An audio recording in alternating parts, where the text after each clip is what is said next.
Sorry. How's that? How's that? Sorry. We did, everything should be better now. Thank you guys for showing up. I've never seen this game beaten, so I'm pretty excited for it. But Emelise and Sebastian, we're very glad to have you.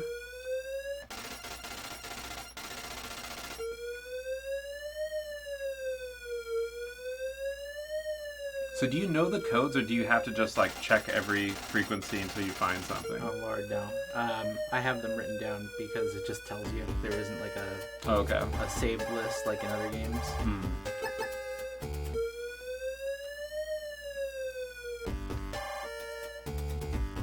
Can you cheat the game by just randomly picking frequencies and hoping to find it? No, because nothing crucial ever comes of calling out until the end of the game.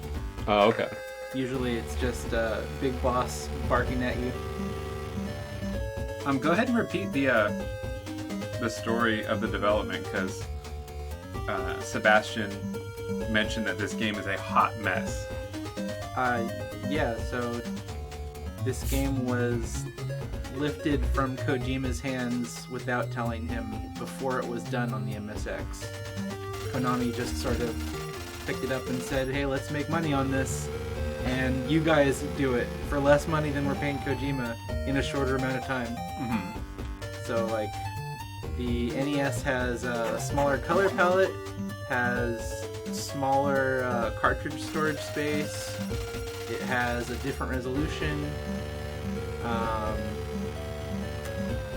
Because the game was not done when Konami lifted it, this game does not have a last boss. It does not have a Metal Gear. This is the only Metal Gear without one. So, for someone who hasn't played the series, what is a Metal Gear? It's a walking nuclear-powered tank. Ah, okay. Emelise, we're doing good. It's not quite tonight yet. It's 4:30 in California where we are. Sebastian, actually, there is a really promising ROM hack that is in the works that plans to restore as much of the MSX version to this version as possible, including changing up enemy sprites, color palettes, music where possible, adding the Metal Gear boss, and in addition to that, there's a different ROM hack called the PAL hack that adds the PAL system from Metal Gear Solid on the PlayStation, so you don't have to manually choose your cards. If you have a lock, a door will just open. That's pretty or cool. if you have a key, sorry. What the heck was the key card? So I know that everyone, most people who play video games and read about video games, they know about this game being a bizarre version of what it was supposed to be, and they've read interviews with Kojima. But as a kid, like, this game was fairly popular amongst friends of mine. I never played it as a kid. It didn't seem to, like, without knowing the history of it, without seeing the series later, it didn't bother anyone. It was just a really hard and kind of obtuse game. So I think without that context, like, it's still enjoyable. Yeah, I mean, I didn't realize it was a decent game until, like, many, many years later because of that kind of negative, retroactive opinion of it. Yeah, I think that, like, there's a lot of games that, because of insider knowledge, they get, like, a weird reputation. But a lot of it, I think, is just people trying to be showy about, like, oh, this isn't the way it was originally. And, like, that they have this information that they're kind of happy to share. Like, when everyone would kind of shit on Super Mario Bros. 2 back in the day because they'd read in Nintendo Power that it wasn't the real Mario Bros. 2, even though it's a great game.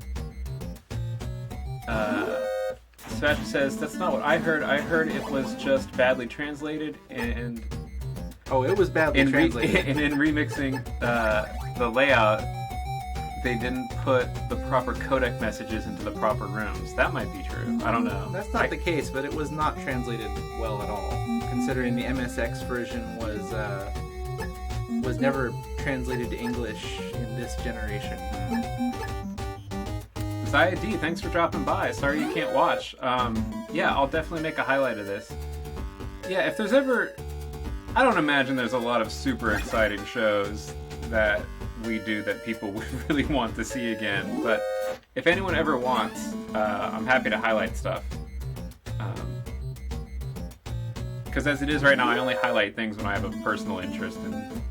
That entire initial section I did where I was walking through the jungle with dogs and whatnot, not in the MSX version at all. You start the game on the MSX. Bonus content. In this building. I guess, but it's like weird. We should be so lucky. It's weird bonus content. I remember reading that Kojima, like, he's never beaten this game. Like, he didn't think that playing through it, he was able to figure out what he was supposed to do and how to beat it. It's pretty funny.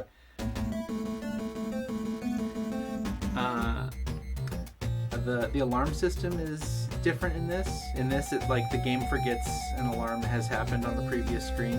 So like if you get caught, you just walk off screen and come back. Oh, that's in the MSX version. If you walk to the side, you have to stay out of the sight of guards for a duration before the alarm goes away. Oh, okay. That's kind of how it is later, right? Like in Metal Gear Solid, you can wait out alarms. Yeah, exactly. That makes more sense than just, because like, in some cases that could mean you have to move like a full screen or one step to get out of a situation.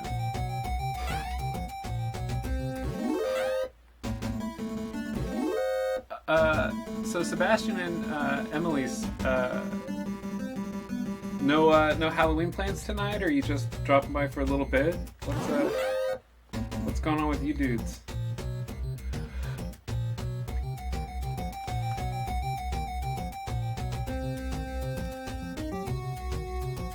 I like that we're finally playing a game that people show up with an interest in. This is another difference right here. In the MSX version, cameras see in a straight line up until an object, but in this, they can't see directly below them. So you just walk under. Well, that's kind of true in real life. You can walk under a camera. This is actually how they did cameras later in the series, but it made it considerably easier to bypass cameras in this version.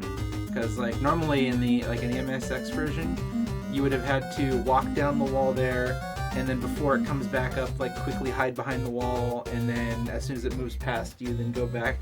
So it added like some simplicity to navigating. This is a great song right now. I would just like to make that comment right now. This is a super good song.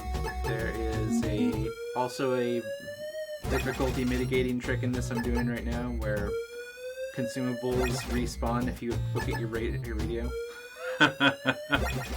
This is like what I was watching last night on the Dragon Warrior 1 run, where Nescard just stands on a treasure chest for 20 minutes, respawning the gold and taking the gold out of the chest over and over again.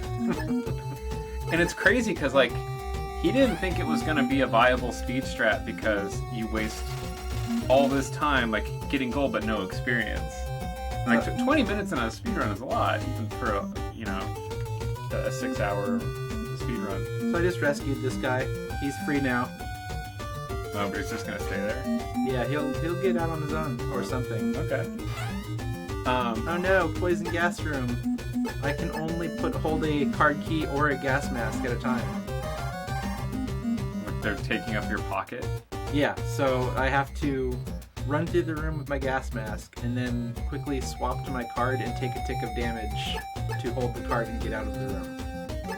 That seems realistic in a way. Like, there'd probably be situations where you just don't have enough hands to do all the things you need to do, so you have to... You don't need to hold your card key in your mouth, though. No, you don't.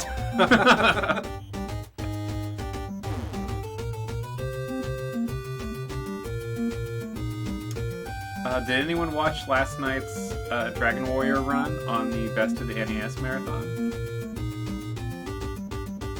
Wow. Just walk right past those guys. The way They have no peripheral vision? they have no peripheral vision, and feet are the active character frame. So the upper body might as well not be there. Oh. Oh, so the tile that your feet are on Yeah, is what they see, but the tiles that your body is on? right. So there is a Wow. one square space in that room where you can just walk by the guards and they don't see you.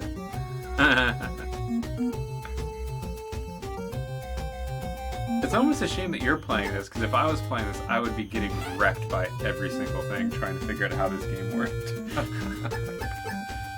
This is probably a bit more fun. This game's really obtuse without prior knowledge. I tried playing it when I was like 17, and I couldn't figure out how to get anywhere or do anything. Do you lose health when you smoke in this game? I think so. And it also serves a secret purpose. Well, I'm sure we'll see that later.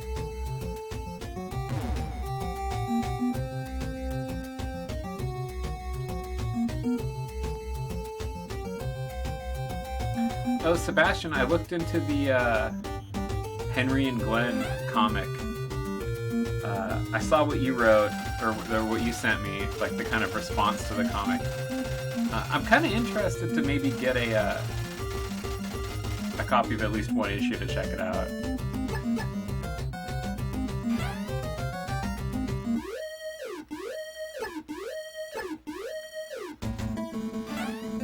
So I know I've mentioned it on stream a lot, but I tried to play Metal Gear Solid, and I did for a while, and I got really stressed out by my friends screaming and crying whenever I died, and it was really just more emotional burden than I was willing to shoulder at the time, and so I stopped playing the game. This one? No, Metal Gear Solid. Sebastian said in the chat that you need to do a Metal Gear Solid run. Hell, I'd play that game too. That's a great game. Let's see, what does Big Boss have to say? I forget to tell you something. You will need your gas mask in gas-covered areas. Oh, thanks. Schneider!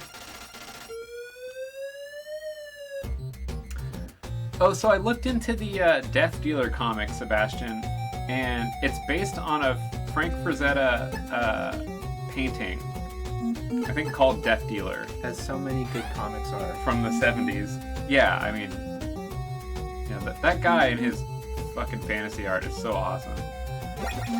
So Glenn Danzig had a comic brand imprint that published the Death Dealer comic. So it had art inspired by Frank Frazetta, and it was his art on the covers of the comics, then a different artist inside, a main writer, and then I think Danzig was like a co-writer and publisher of it. So that's what I was thinking of last night when we were talking. But the helmet mask thing that the Death Dealer wears does look an awful lot like the Danzig logo.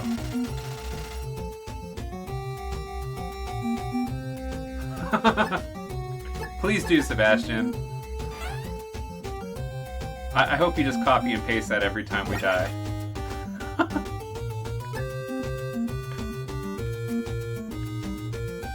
Yeah, it was really, it was tough. I know it sounds crazy, but I just,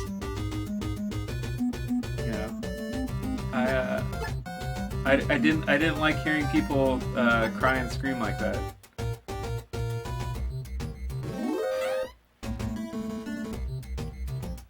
Yeah, I don't know what Danzig's actual personal artistic ability is.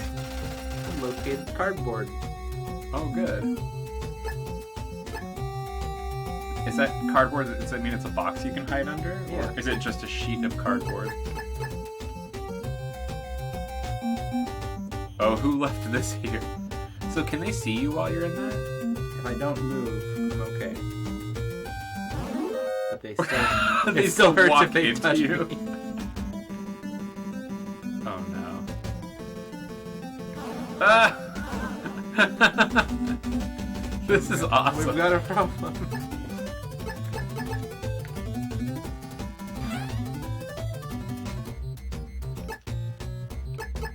Well, that song gets pretty good if you let it play out.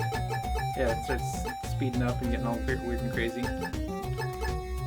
I'm guessing you don't spend a whole lot of time in a room where the alarms are going off. No, usually it's bad. I have a silencer now, so the alarms don't go off if I shoot my pistol.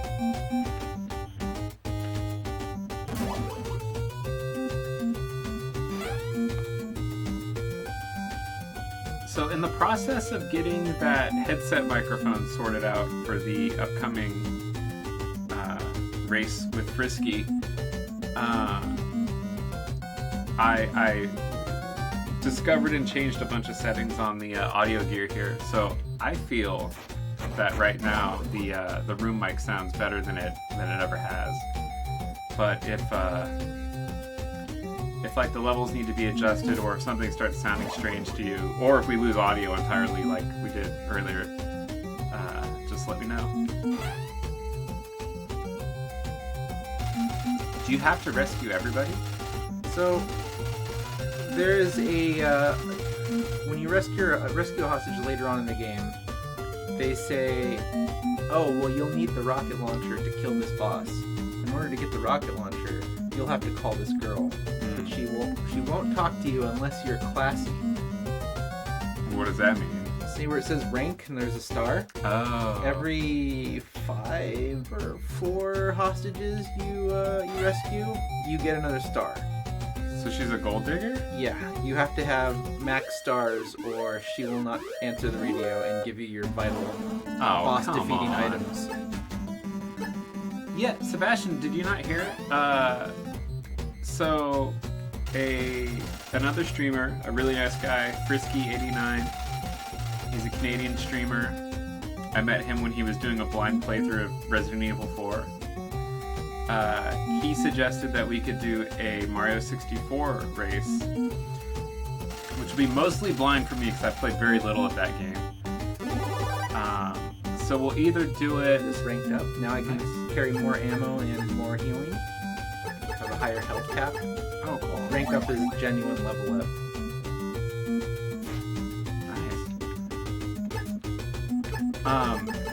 So the race will either happen like during the week after work, or maybe next Sunday. So I'll keep you posted on that. It should be pretty fun. So we'll be like, my stream will have his voice chat piped in, and I'll be on his voice chat. So it'll be fun. We'll be able to talk to each other while we're playing. And I'll probably be asking for him for a lot of advice as I'm not finding stars. But we'll do it like first to a certain number of stars. I think is the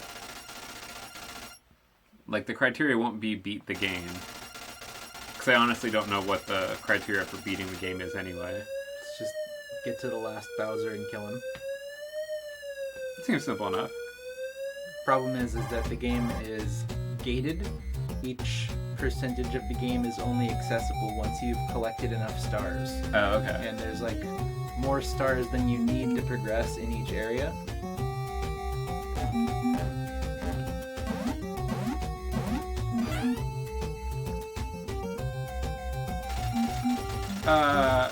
That doesn't sound like Frisky. He's not a... He's a real friendly dude, so I'd be surprised if he was petty like that, but maybe. So here's this game's deepest plot point right here. Enemy is constructing final weapon, the Metal Gear. It is a walking tank. Okay. Has full nuclear capabilities and can traverse any type of ground.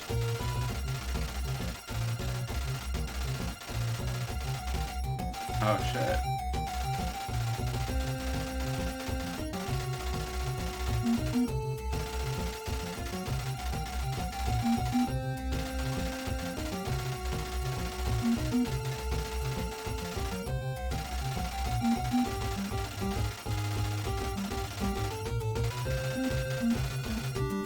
So that's the whole game right there. Yep. Like that is... He just laid it out for you. Okay.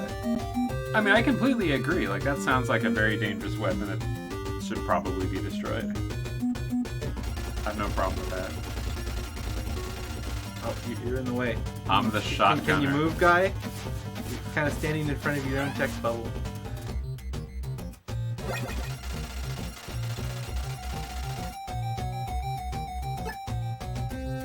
So we've got this thing here that wasn't in my inventory anymore.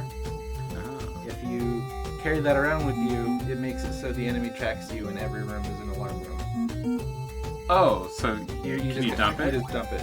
Nice. But the game doesn't tell you at all. Oh, that's so awesome. That's really cool. Yeah, I think I've only unfollowed maybe one or two people that I've followed before, and one of them was like I was watching a guy for a while who was playing Resident Evil 4, and it was alright hanging out in his chat. But then like one night he just like made some kind of like dumb off-color joke, and I'm like, why am I spending so much time in this guy's chat? Like I don't like this guy anymore. So That was the first boss. Oh, good thing you had homing missiles. Definitely. And there might have been like one other person who just like, you know, after a couple months like had never streamed anything I wanted to see. But I think like I still follow people that I liked something they streamed once, and just because they're going through a weird phase of playing bullshit games. Like it doesn't hurt me at all to have, you know, extra channels in my follows.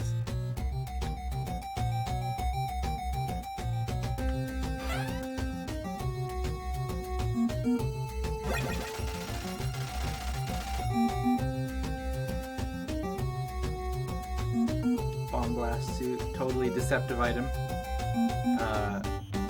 You would think it'd be like, Protection against explosions? yeah, it just makes you heavy enough the wind can't blow you around on a roof. If I was having that problem on a roof, I wouldn't think to equip that suit based on its name, you know?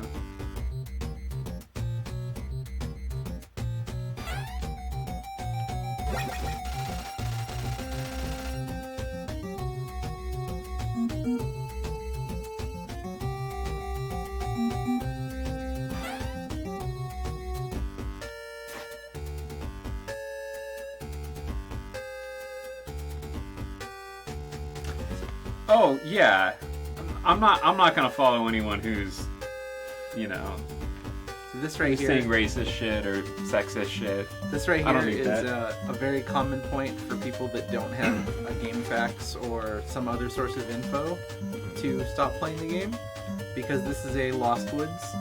Oh no.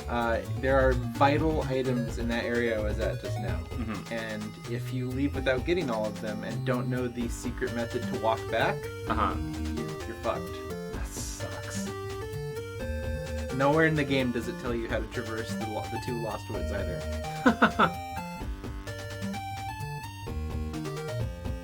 Yeah, Emily's, you know, just not streaming for a month, that's actually no real threat, because, you know, you just won't be popping up.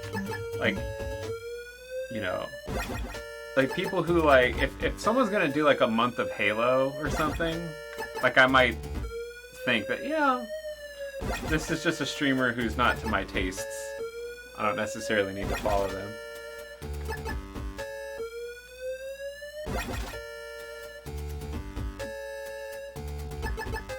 But yeah, I mean, you play some cool games. I like checking out people who play cool games. And it's just nice, like, if someone shows up in your chat, you know, even if it's, you know, infrequent, you know, it's nice to just, like, know the kind of games that they're into and check out their streams, and it makes chat more fun. They tell you how to get out of the Lost Woods in Zelda, right? I think it's in a manual or something. Maybe someone says, like, you know, north, south, or whatever. Maybe I'm just thinking of like a Nintendo Power or something. I swear someone does have that clue. There's probably an old man who tells you how to get out of the woods. Or they might just say that it's a Lost Woods. That way, when you're in there, you kind of pick up on like, oh, there's some pattern I gotta get.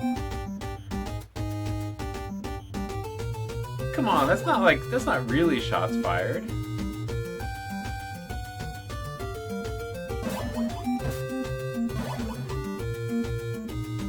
Oh, you can buy a clue from an old lady. Yeah, that makes sense. That's right.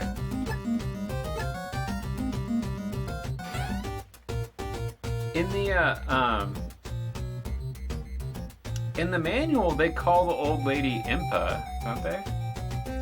Well, one of them. There are many old ladies. Okay.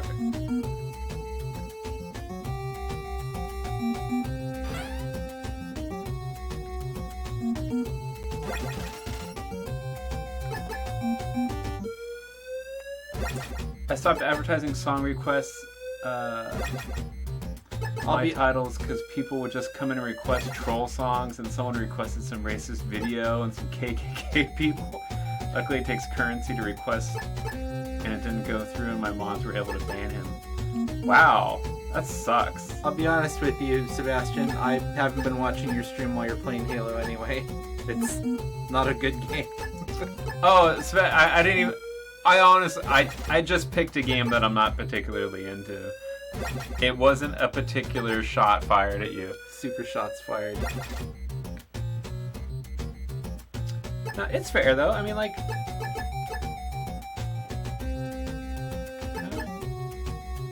I mean, people aren't...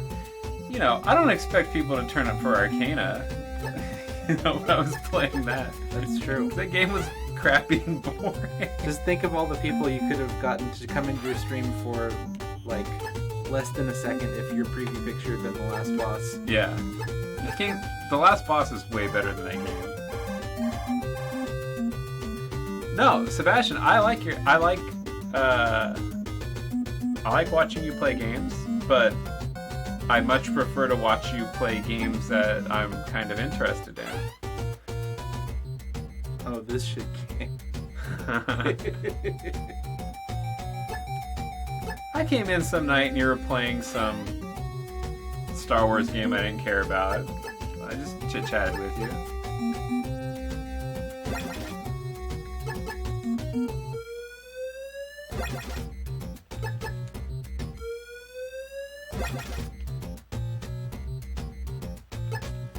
See, the nice thing is, Sebastian, like, a lot of these times when I see that you're playing, like, you know, a Halo-type game that I'm not interested in, I see that you have viewers. Like, oh, well, it's not like poor Sebastian is lonely playing Halo. You'd feel bad if he was playing Halo and you were the only person watching. Yeah, if you were playing some game like that and no one was watching, I would probably give you the pity view.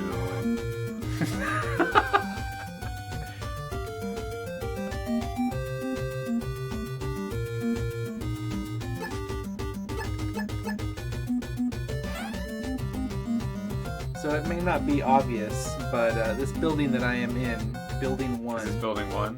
It is a 4-floor building, 3 floors and a roof.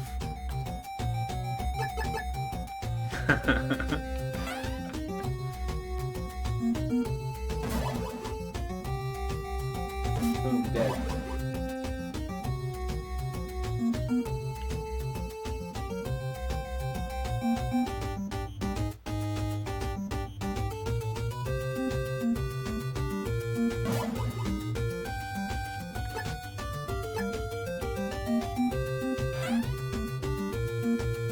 Yeah, I don't even understand channels that have song requests. Like, I don't even know like what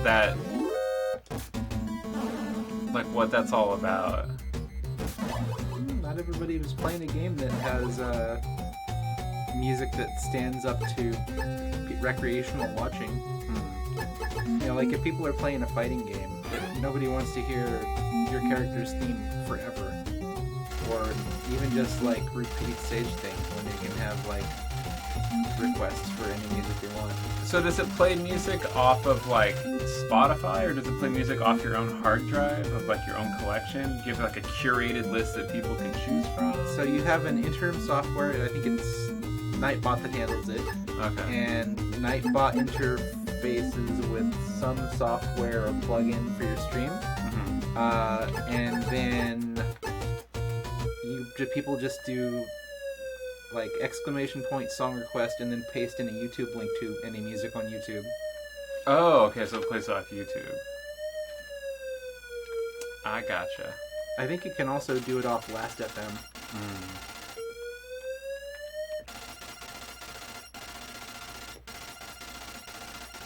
And so does everyone in the chat hear the same song? Or is it just for your... Everybody in the chat hears the same song, and there are also like community requests, so like somebody can request to skip a song. Okay. Sebastian says, it's usually awful unless you have a theme. Or unless I'm picking the music. Yeah. I don't know, like if it was my channel, I would completely... I would pick all of the music. I wouldn't let people pick whatever they wanted. Depends on your taste in music. Well, I mean, I am music director for KWTF Community Radio. Yeah, so I feel like I have excellent taste in music. Or at least you have more stringent standards. Yeah. Oh, wind! Wind! Oh, you better put on your explosion suit. My BB suit.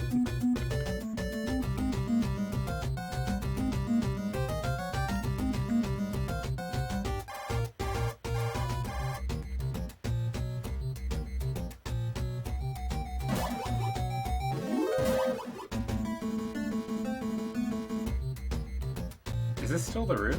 This is all the roof. It doesn't look super like a roof, I guess.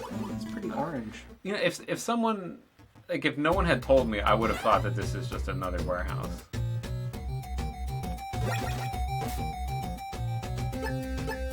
So if people don't know, Sebastian is a DJ, which is why I think he felt qualified to say that his music picks would not be awful.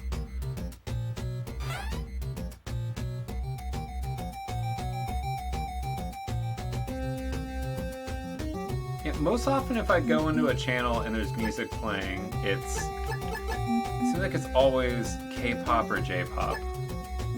Like I haven't, like those are really the only, and I guess it's kind of,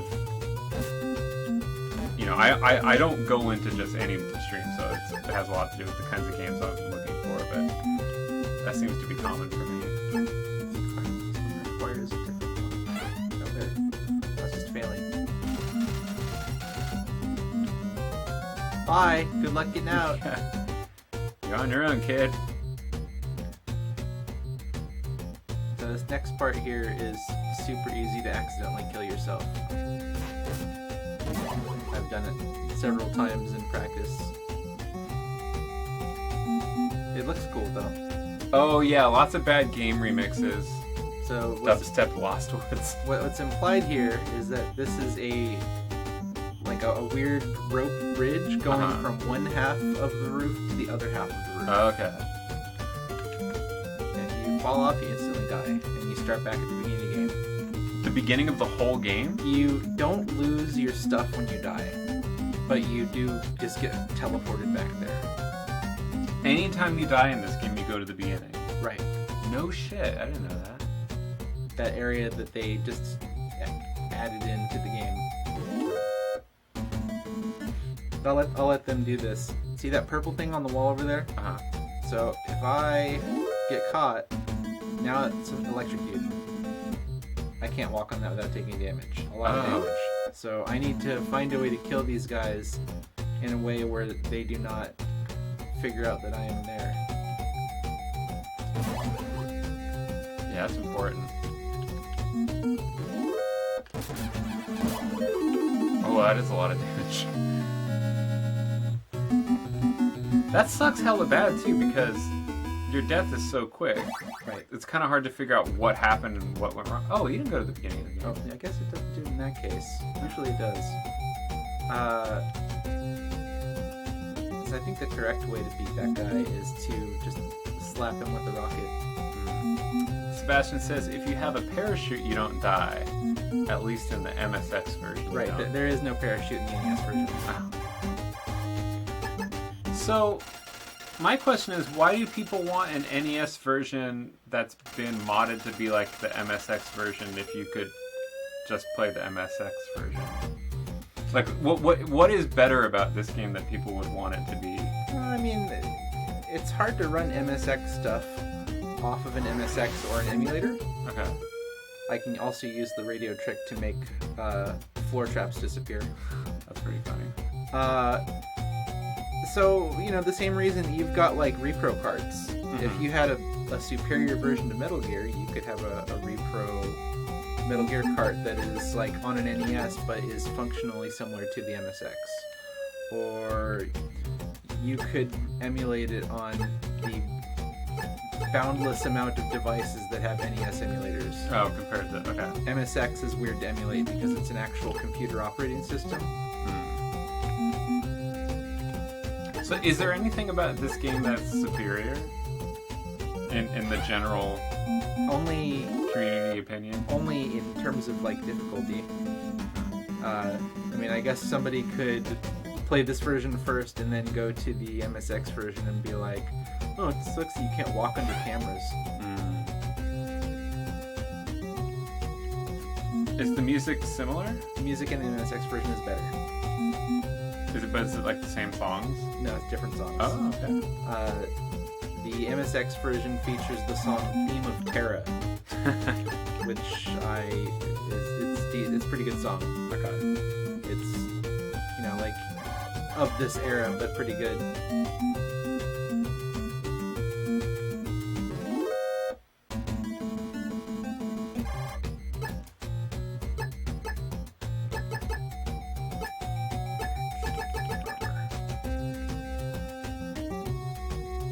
What's the uniform in your inventory? It's used for a very specific screen. Okay. You would think it would let you get around without getting attacked, but Yeah. it only fools like 3 guys.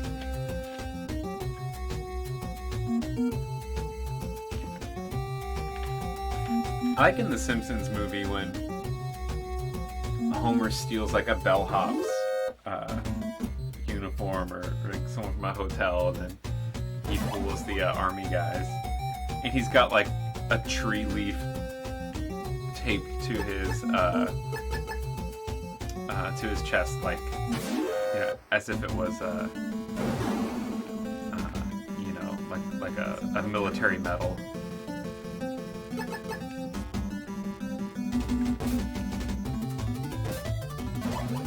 It does not turn it on. Too bad. Okay. And those guys were brought back to life. Yeah. I'm sure their family is pleased. Oh, now can you shoot him with the rocket? In trouble. There's an item in that room that is not crucial to beat the game, but it's fun to get. I think it's worth trying for. We got time.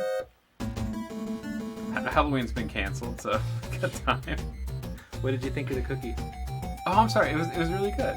What is the big chocolate bit in there? Is it just chocolate? Or is it, no, it's peanut butter. It is a myriad of things. Okay. So I baked an apple until it was almost to kind of an applesauce consistency. Okay. And then I put that into a food processor and mixed it with coconut oil, which solidifies at room temperature.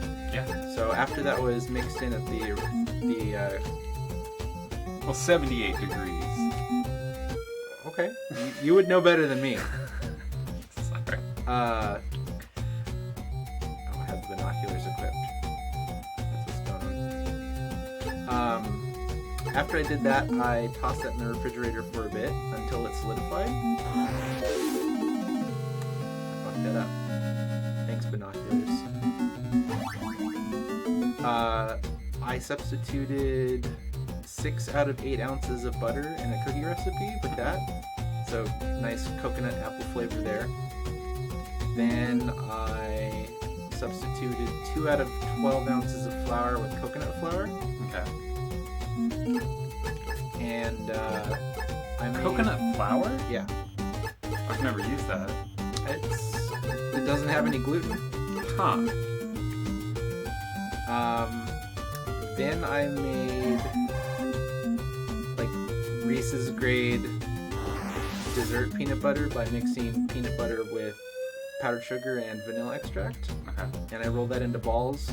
Then after that I mixed chocolate chips into the cookie dough, and I kind of like formed it around the peanut butter balls and baked that. Okay.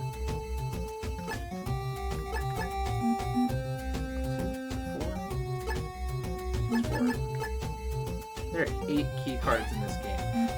What a pain in the ass. Yeah. Well, I suppose if you're breaking into a facility and you collect key cards, like, you're not really gonna know which one's gonna work at which door. And It's true. that is kind of the panic of like, Unless they're labeled. yeah, they could be. If it's like red key card for red doors or something. But like, imagine like the extra stress of, fuck, I'm gonna get caught, and I don't know what key it is, and so you're just like rapidly trying every key that you have, hoping it'll open.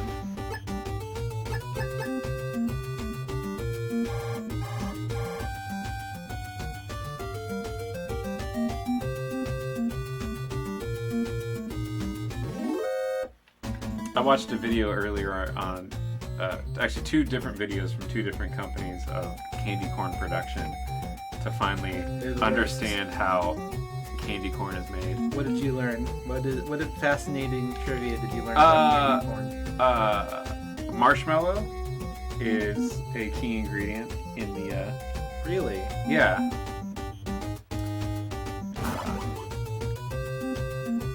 And definitely the most interesting part Alright, we're gonna fudge this. So now you have to try all these cards while you're taking damage.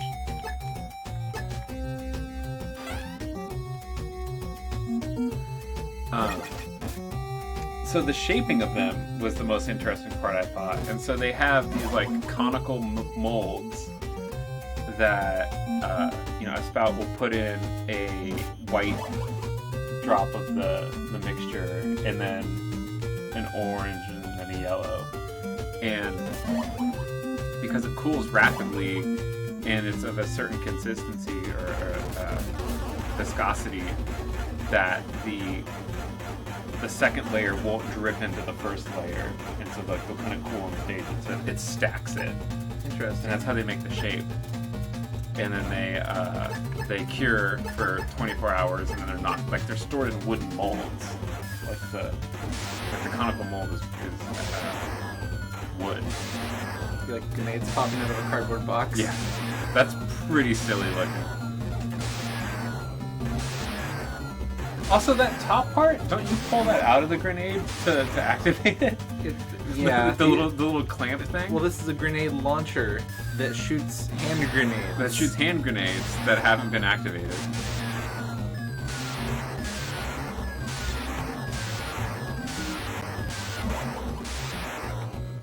That they haven't made new candy corn since 1880 and nobody liked it. Dude, it is an exceptionally popular candy. I don't get why. It's so bad for your teeth.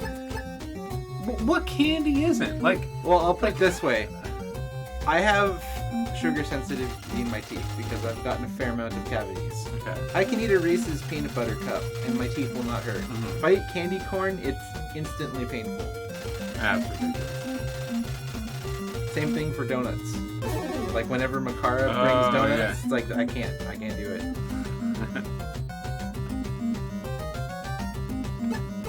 Well, no, they've Sebastian, like they've had Christmas colored candy corn for years. Like they have alternate coloring of candy corn, and they have those candy corn pumpkins. They're basically the same thing, just in a pumpkin shape. Wait. Oh, is he trapped again?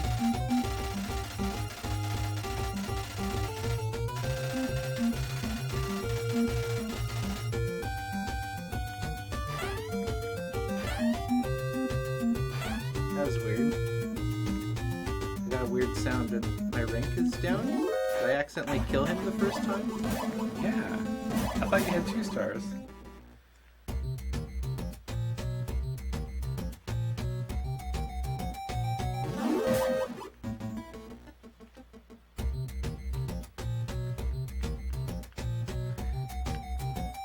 Frisky emote.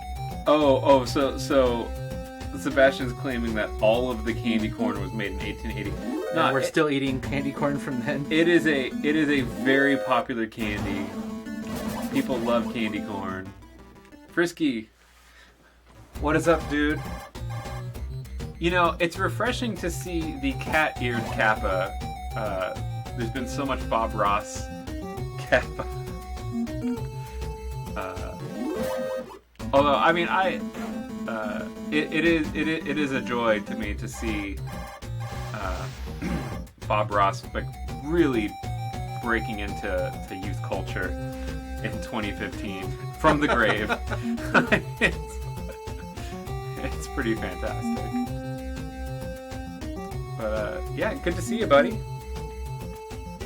You know, I gotta thank you in a way. The process of setting up that headset microphone, I changed a bunch of settings in the signal chain here for the microphone audio. So now even the room mic sounds a lot better than it used to, at least in my opinion. My rank did go down. It went down. You had 2 stars before.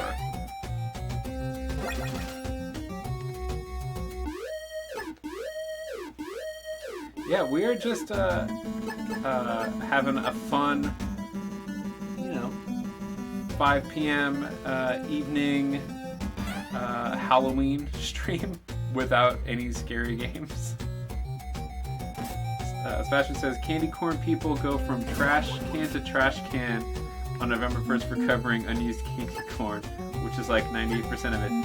Dude, far and away, the most candy trash produced is Valentine's Day. And in fact, I've seen shows where they talk to people who work at municipal trash sites, and they say that the holiday that's worst for trash dumps is not Christmas like we would kind of think. It's Valentine's Day. People throw away all their candy hearts and all their cards. Yeah, they throw it all away. They suspect that a lot of people are given boxes of chocolates and then don't want to eat them, probably for health or just because they're adults now reasons. What I don't understand is that there's lots of people who just don't like certain kinds of candy or chocolate bars or whatever, and it doesn't seem to enrage them the way candy corn does. I don't understand that hate.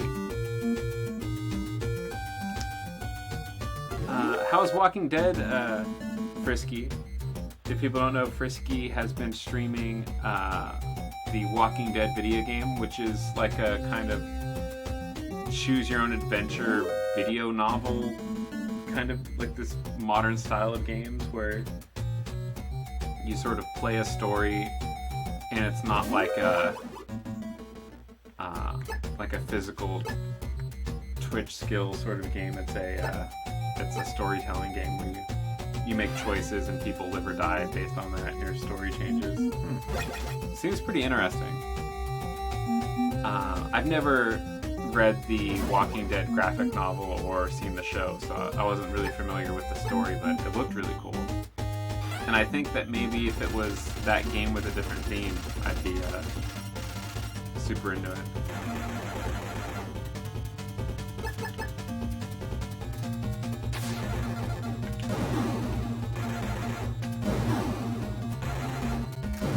Red, what is up? Is this just Frisky showing up, or is this everyone showing up? You're a popular guy, Josh. Frisky says, good, just ended today. I was downloading Evil Within. It was sapping my computer now, so I can finally watch your stream. But it was good. I got the Iron Glove. Oh, it was sad at the end.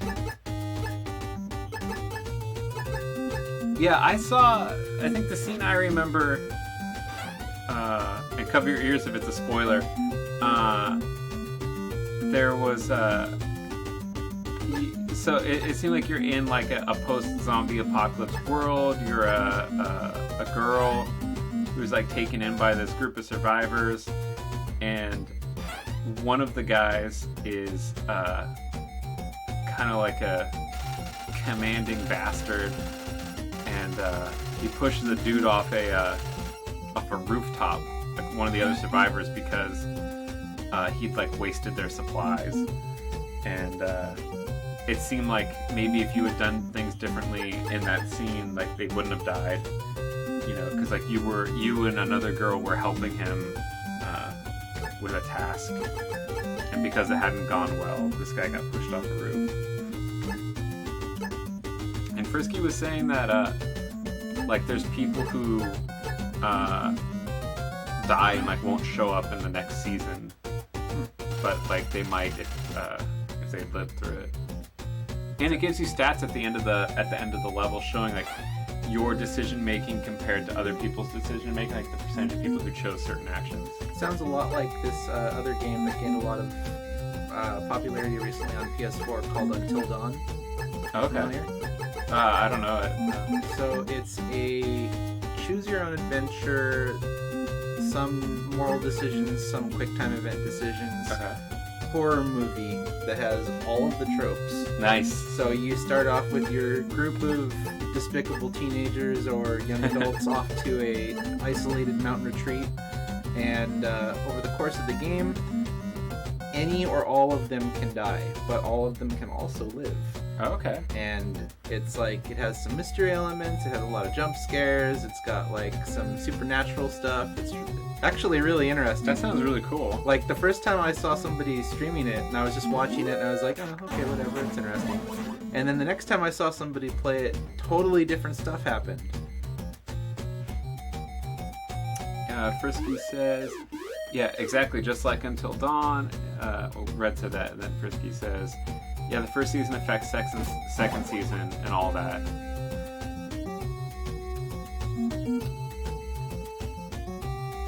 Dude, speaking of horror movies, I have a friend, he's actually one of the commentators on PPW wrestling shows. Every year he does a Halloween horror movie party, and he sends out a list to all the people who are attending, and it's 250 horror movies that he's selected to be in competition to be watched. And there's a little synopsis of all of them. He hasn't seen all of them necessarily. And so you get to vote on 25 of them, and then you rank your votes to distribute like your a greater amount of points to the top. And so it's a crazy way to pick movies. And so we watched 6 horror movies last weekend, including Sleepaway Camp, which is a classic slasher movie, which I'd never seen, even though I like the slasher genre more than just straight up horror genre. Saw Motel Hell, which is really good. Did the TV mess up again? No. I don't think so. Especially, are you talking about NES Friday the 13th? That does sound like it, because like you have a bunch of counselors that can stay alive or die. Risky says, yeah, it's funny to be completely passive or go opposite next time and be an upfront jerk. Yeah, I think I would be inclined in that game to really not make waves and try to get along with everyone. That could lead to a boring story.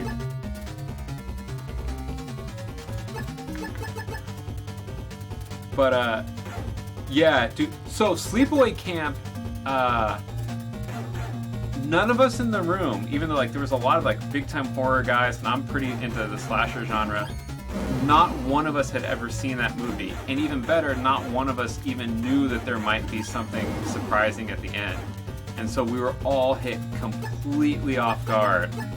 And it was like the absolute ideal way to see that. I think the craziest movie we watched was called Street Trash, which might be the most offensive like exploitation horror movie I've ever seen, because it's about like a bad part of town with like a lot of homeless people, and the owner of the liquor store finds a crate of Viper brand booze like buried in his basement. He doesn't like know what it is or if it's good, so he just starts selling it for $1 to all the hobos.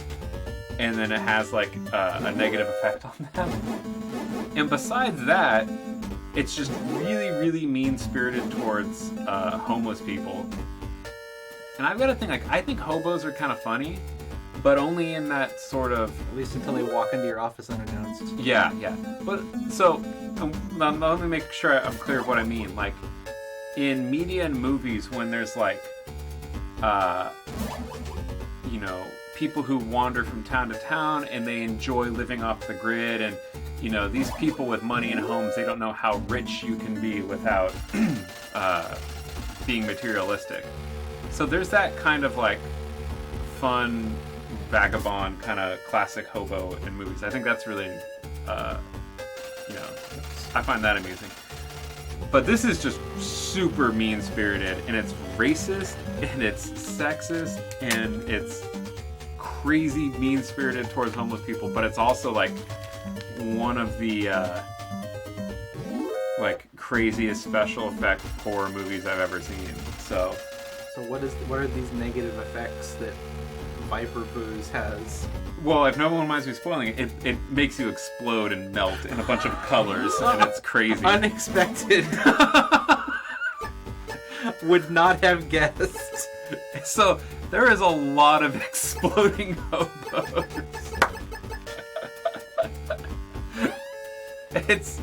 It's just absolutely insane. And like, you know, reading the synopsis, it was my number one pick, and I was kind of embarrassed afterwards. Because, like, you know, it's you know a movie's bad when you go to its IMDb page and there's not a single actual photo for any of the main cast. Like, it's all people who never had careers, probably all tanked by street trash. Oh, like Hayden Christensen. What's that? Hayden Christensen? Explain. Being Anakin Skywalker in the Star Wars prequels tanked his career. Oh, yeah. Poor guy. Dude, I wonder if I'm boned because of the rank thing. Oh. I got a whole bunch of hostages and I'm still stuck at 1.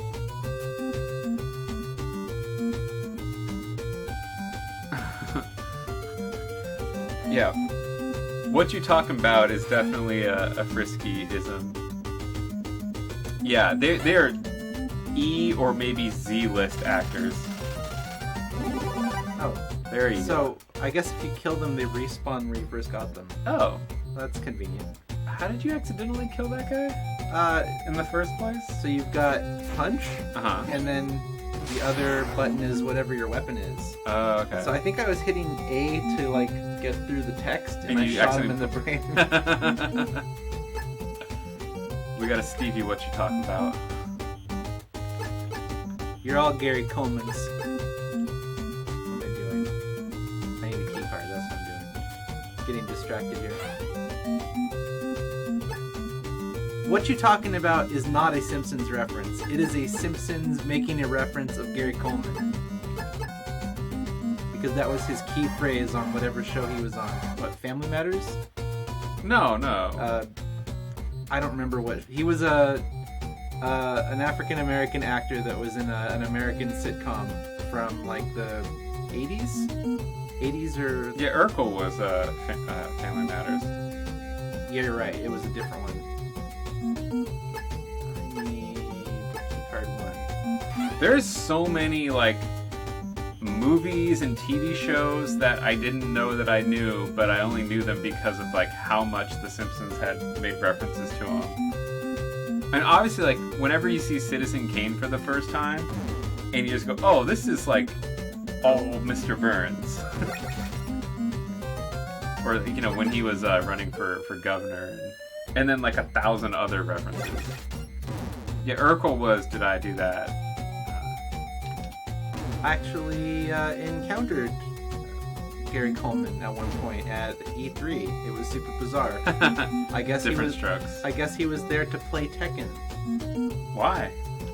I guess He's just into Tekken? He was. He's dead now. But that's right. He was a Tekken fan.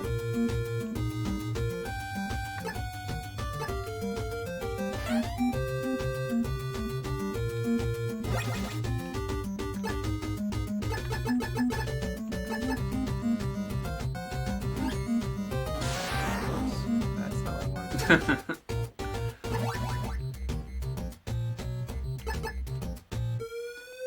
feel now like since we're playing an NES game that's fairly popular, or at least well known, it would probably make sense to, when you're done with this, pick another kind of big title and play a big title. What, like an NES title? Yeah. Is this going to be an all Stevie game a day, or I could play something.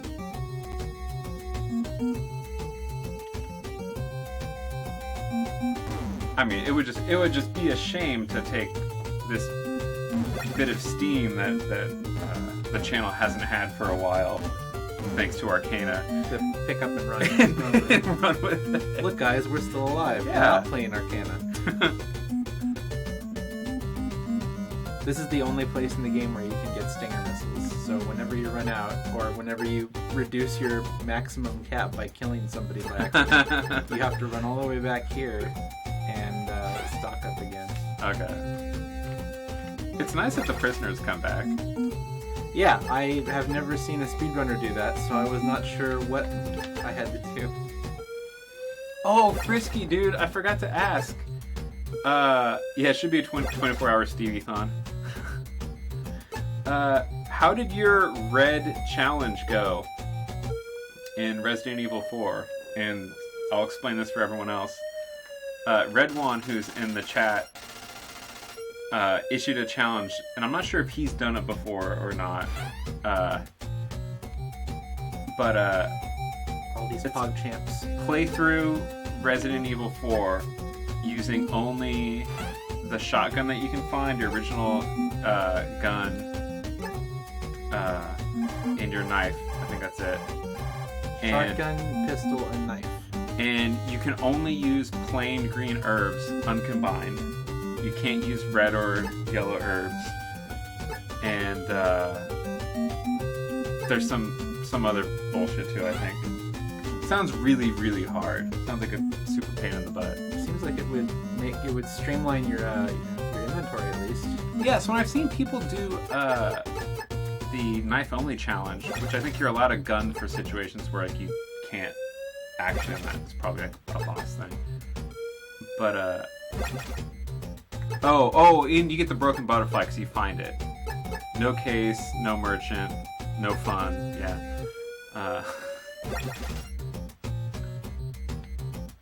Yeah, people get like so much like regular gun ammo. But it sounds really hard. I mean, it sounds doable because like, you know, any situation where like you can't reasonably deal with it with your weapons, you just go. You just gotta run.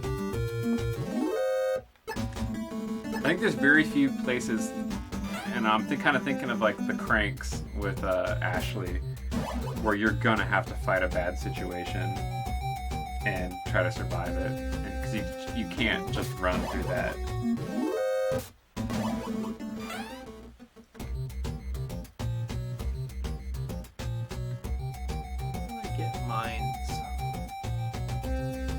So, Frisky said it was good, oddly. He's only in part 2, though, now. I think I remember where I can get mines. Yeah, Frisky says that you are correct, that it streamlines your inventory, which is nice, but that's it. Like, nothing else is nice about that challenge. But speaking of kind of dumb challenges, oh, well, funny you should ask, Frisky, if I do challenges every so often, which I don't. Only because I've never been asked to do one. I was thinking that it might be interesting to do the Dragon Warrior 1 Naked challenge. Where you beat the game with just leveling up? Yeah. That sounds awful. It just I guess it's doable. And kind of the dumb thing about it is, in a way, it's not so much a challenge as just how willing are you to level up to max. But there is like some strategy to how do you deal with like progressing to new areas, like because you're gonna have to fight things differently. Like every level up that you get, you're probably gonna fight the fights differently based on your attack level and what access to spells you have. So like, yeah, there's some strategy to it, but it seems more of just a it's more of a challenge of your own exhaustion with that game. Sounds kind of neat. Oh, that was a lot of emotes. Yeah. Frisky asks if I do challenges. Joshy jumps straight to naked facepalm.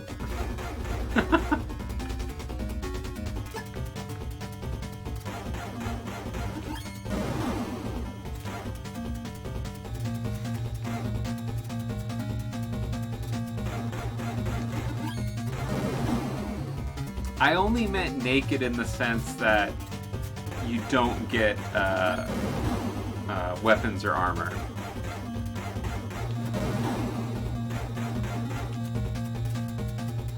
I was gonna, if I'd had a copy of Resident Evil 4 down here, like I was gonna go ahead and try the red challenge for a little bit. That did sound neat.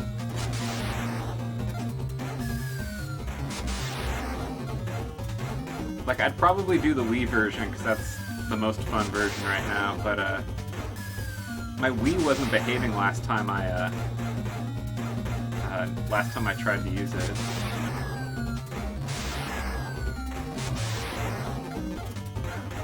It's a lot of ammo you have to expend on this guy.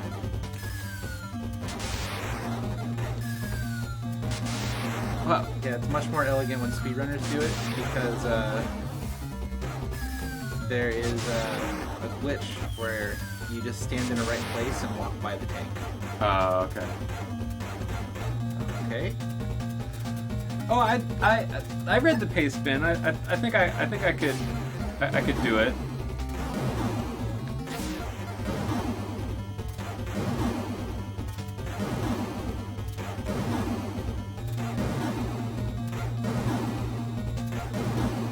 Really, only mines?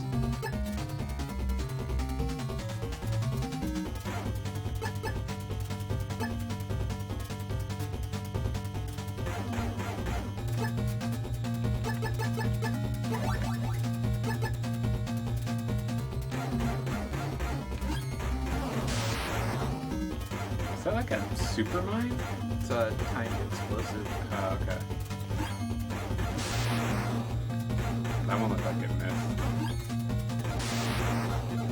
This can't be the way that you beat this guy. I've seen people beat it with mines, but I'm having difficulties. Well, the first mines at least made sounds like it was hitting. Like, those explosives weren't making the enemy damage sound. Mm-hmm.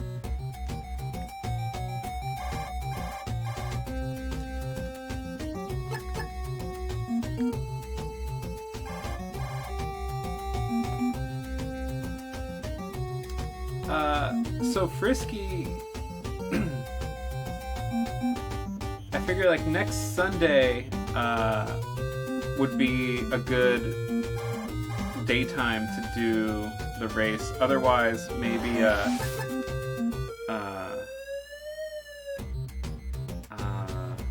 maybe Thursday night. I think Thursday night would be good for me. Just depending on like what works better. I mean, if we're doing a 70 or 80 stars, like, you know, it shouldn't be more than like, you know, a few hours, right? I don't know how fast it goes. But I feel like it could take less or more depending on how quickly you remember how to control it. Because for me, like, if I started right at 5, like right after work, reasonably we'd get going like, you know, 5:30 at that. It'll take a while to get started, but I mean, I could go until, you know, 11 or midnight my time. It'd be really late for you.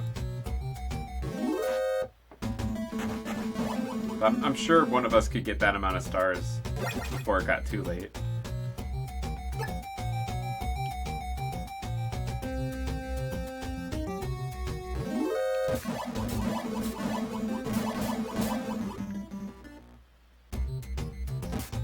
Yeah, it would be 8 p.m. your time. So that's, you know. Or we could do it Sunday, in which case. I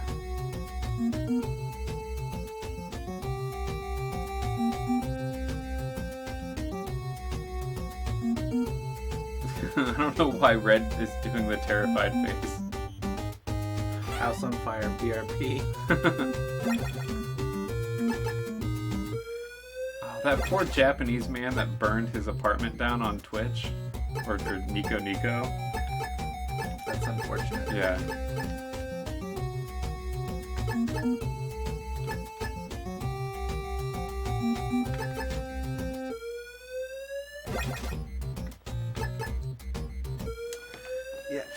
So Red was in the chat when we did Silent Hill.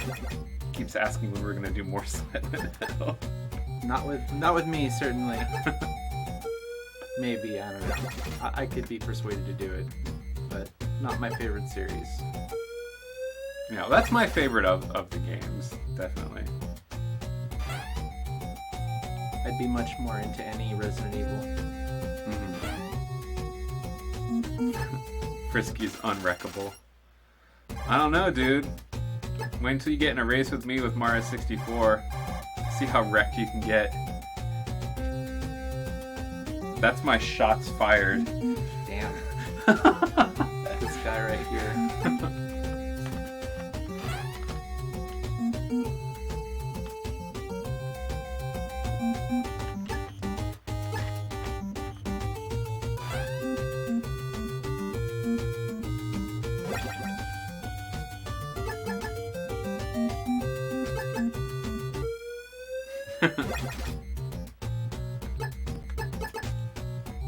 Can't wreck something that's already wrecked.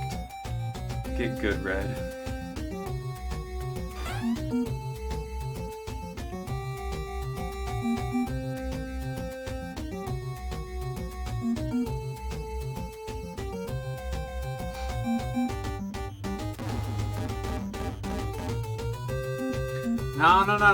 No. I feel like we made a gentleman agreement to not practice.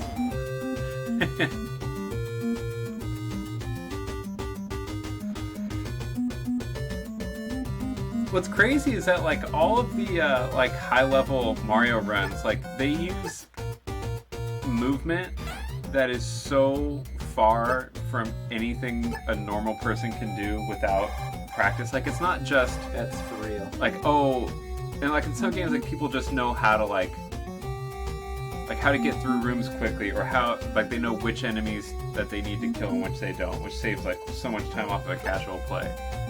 Mario 64, like everyone is just flying backwards through shit, and it's like there's no way that you could just see that and then do it, because like the movement is just that far off from like normal play. Like, it barely resembles the game anymore. Nice classic pause sound. Oh yeah, I trust you, Frisky. It's weird. I rescued this guy, I swear. Did I kill multiple hostages, or does it like dock me multiple hostages for killing one? Maybe. Like now I feel like I need to go around. Just double check everything. Yeah. Backtrack and see what's wrong. Maybe I should be level. Did you get penalized for dying? Ever? No, because That doesn't dock you. the main concern I think I'm having is that you may need more mines than you can carry at rank 2 to kill the tank with them. That's a real possibility. So maybe I have, by now I'm supposed to be rank 3 so that I can hold enough mines to kill the tank and not walk into a pit.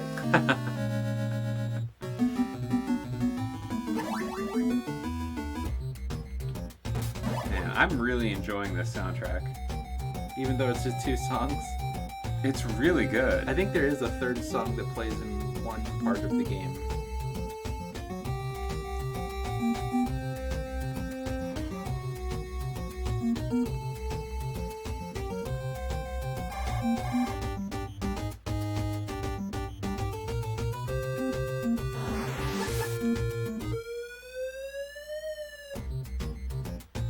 So has anyone here seen Motel Hell?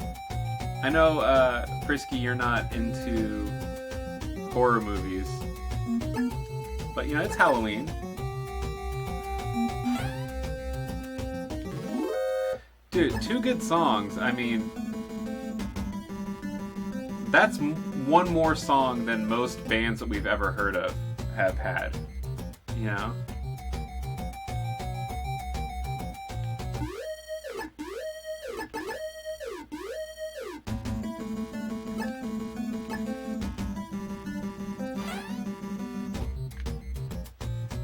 I had this guy before. Yeah, what the hell happened? Like, how did you... Shooting that one guy must be a huge problem. Like, you just can't kill hostages without your rank plummeting. I can look it up if you like. Yeah, that'd be Like, you're actually curious? Yeah, because that's outside of my knowledge of this game. This guy's back.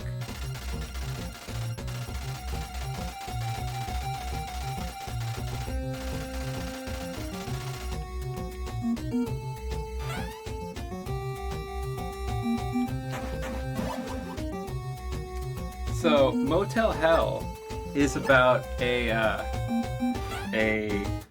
motel in a really, like, it's not even fair to call it rural. It's backwoods, middle of nowhere, kind of farm country, and a kind of older farmer guy and his sister, I think. They run the motel,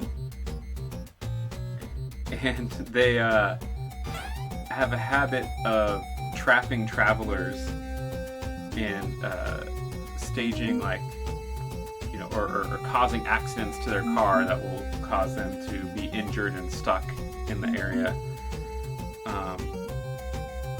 But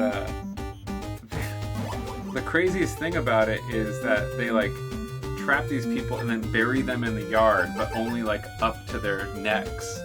And they have, like, a garden with all of the people that they've trapped. And so it's like, they're like Cabbage Patch people. It's super crazy, but it's like, it's not a total comedy, but it's definitely, like, one of the more, like, kind of crazy comedy element horror movies.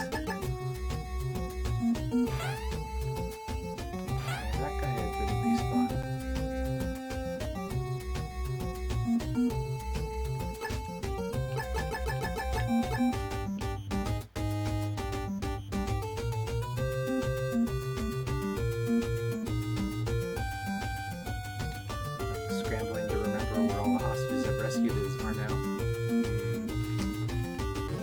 I think I need to look up an actual fact because Google searching is just turning up stuff for other games.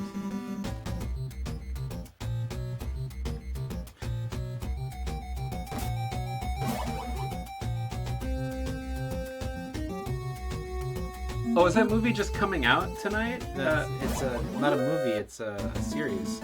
So it's going to be a season of like 6 or 10 episodes or something that are all a half hour long. And then I guess it's generated so much buzz that it's already confirmed for a season 2.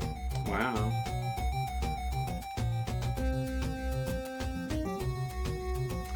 I gotta say, I am no fan of Bruce Campbell. Barking up the wrong tree. I really think that guy's a hack.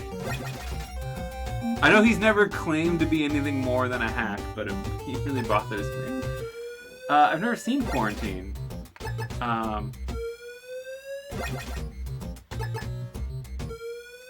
Let me guess that Quarantine is about a disease outbreak? Is that true?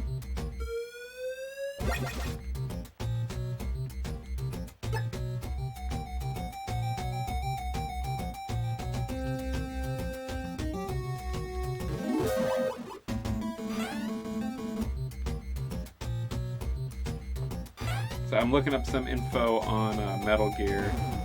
Hostage executions. Yeah.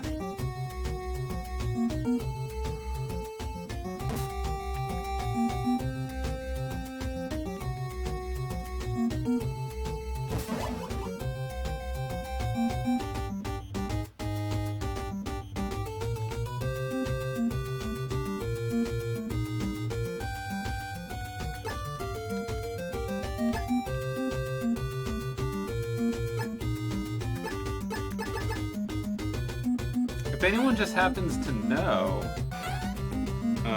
please do let me know.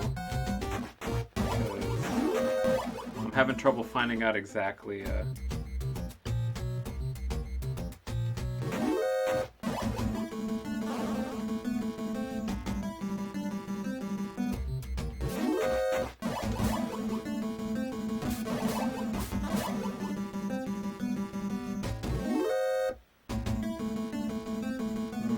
Potluck.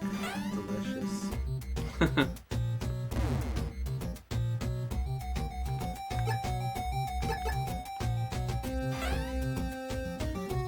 We're trying to determine... Oh, you can go... Okay, so...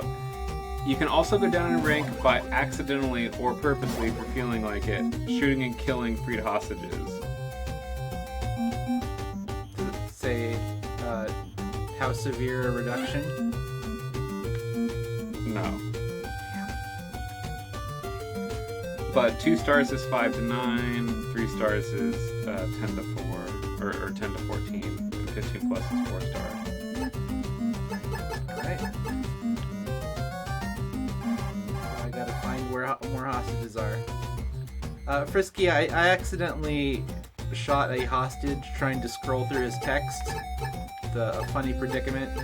It lowered my rank, which lowers the maximum amount of ammo I can hold. And I now no longer have enough potential mines to kill a boss that's impeding me.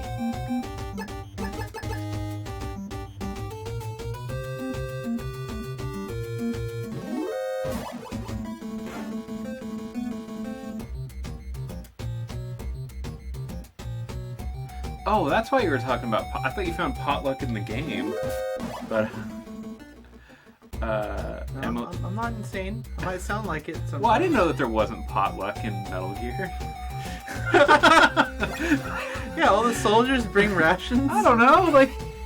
Maybe you went into, like, the officer's lounge. I've been lurking a lot. Got a family potluck tomorrow. Working on food and cake. Stop by the stream tomorrow, you know? You can always use some leftovers. Food and cake sounds great. Oh, what a headache. It'd almost be faster to start the game over. I mean, you can. That's absolutely an option. There's no way to tell how many guys you've rescued. Oh, really? Yeah. What kind of food are you making?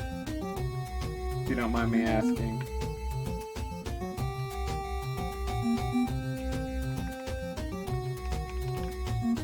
Dude, I cannot fucking...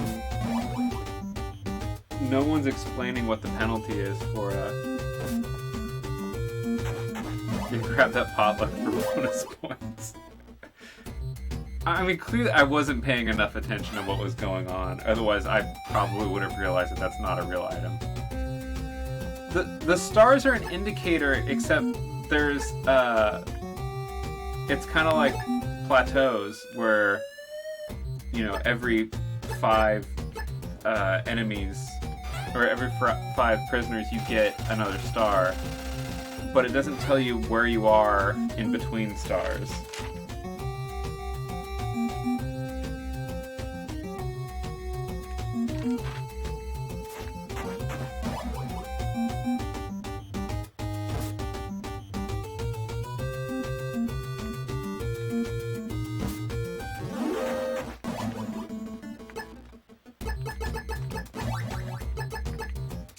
So, like, we know that, like, when you get to 10, you'll get rank 3. Rank 3? I thought that was rank 2. Rank 1 is 0. Okay, so that's no stars. So yeah, 1 star would be at 5. They just are ranked, they're indicating them differently here. Okay. That's, yeah, that is a little confusing.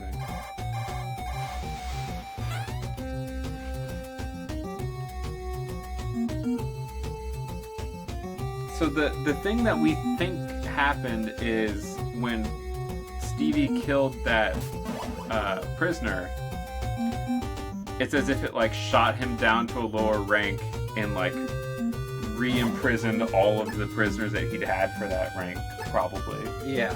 That's what it seems like happened, but we can't really be sure. And Either way, a whole bunch of guys reappeared. That's it. maybe.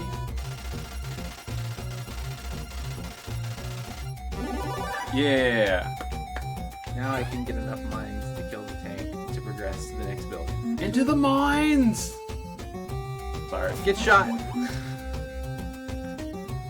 I used to have the Lord of the Rings pinball machine, and it has like a lot of good sound clips on it, and it's really great to hear Gandalf yelling into the mines. There's also like during one of the multi-balls, you hear when Sauron yells "To war!" and then like all the multi-balls get ejected, and it's super sick. But I made the very poor financial decision, but the very positive theme decision to trade my Lord of the Rings pinball machine for the WWF Royal Rumble pinball machine.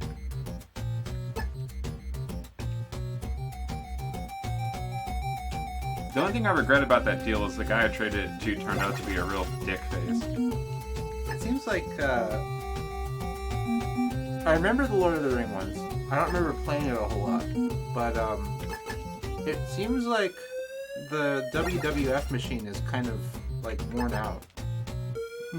Like, it works, but a lot of the bumpers inside are kind of, like, scratched up and worn looking. And I think there's, like, some kind of, like, mechanic in the middle that looks like it's just permanently open or something.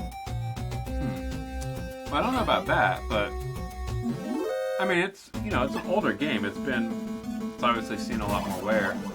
I mean, I don't know if a worthwhile trade is just like the aesthetic because you're into wrestling. The worthwhile trade for me was that I hated working on the Lord of the Rings machine because it's a modern Stern game. Oh, I see. And all of the materials are just so much more flimsy. Like, you'd feel like anytime you tighten down a screw, like you're gonna snap everything because like nothing feels solid. Like the table itself, the playfield, the wood is a lot thinner and just not as hardy anyway. The plastics are all thinner and jankier, and so it's much more complex and like interesting game and theme, and a lot of crazy features, and it's worth a lot more money. But I just hated touching it. Like I never wanted to work on it. Whereas the Royal Rumble game is from like 1993, which is like right at the end of the Mortal Kombat, Addams Family pinball kind of last heyday of arcades, where people were still selling machines. That's awesome. Did it. All I had to do was backtrack like insane. Frisky, I don't know what Kijiji is. What is that a trading post for arcade machines? These are the guys where I need the uniform.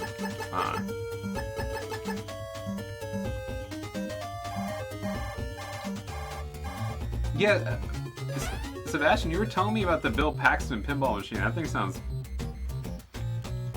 really amusing, although Bill Paxton is also a hack.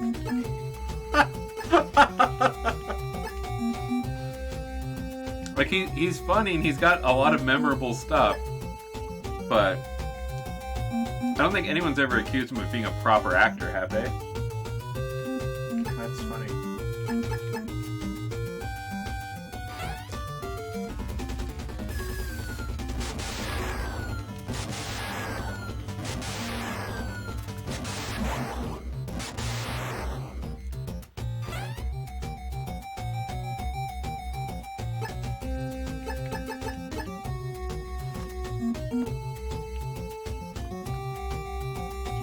there's one delicious ball of peanut butter in the middle of this cookie, man.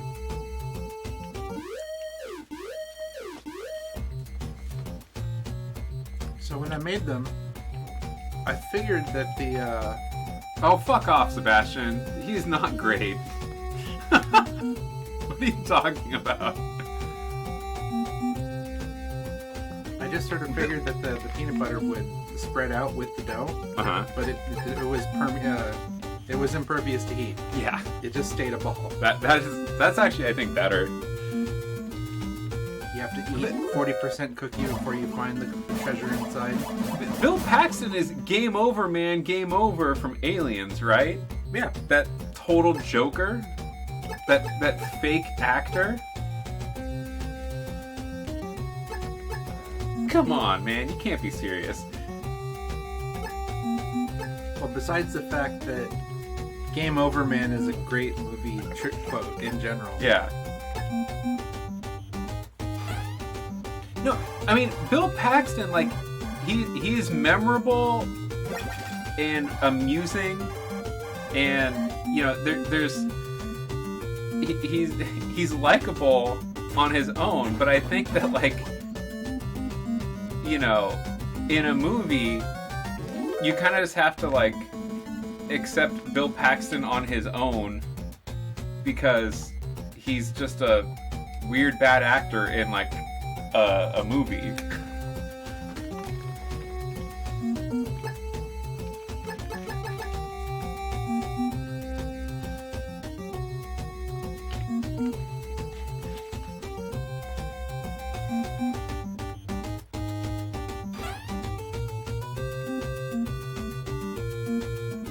So in a way, like, if you had a pinball machine and you were able to have your own sound bites in it, then the Bill Paxton pinball machine is gonna be fantastic. Like, that's gonna be a very enjoyable experience. This building has an annoying attribute to it, where the elevator that I just came up can only go up. I can't listen to this unfollowed. Come on. Really, Sebastian? You're gonna dig your heels in over Bill Paxton? This is where I draw the line, Joshy D. You've got... I was willing to accept the whole candy corn thing. This time you've gone too far.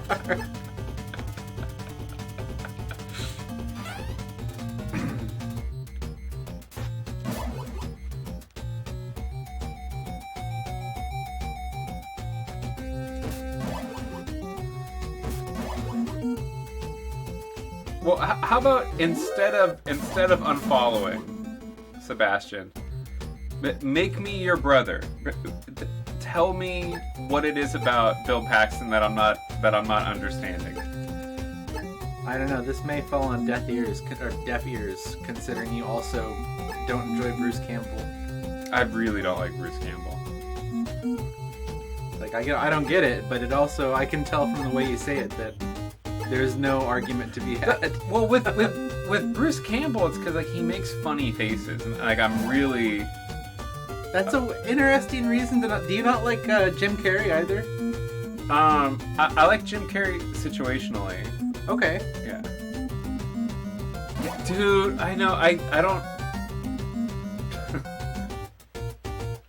like, I don't feel like this is irreconcilable differences, Sebastian. I mean... It's okay that I don't like Bill and Ted's Bogus Journey.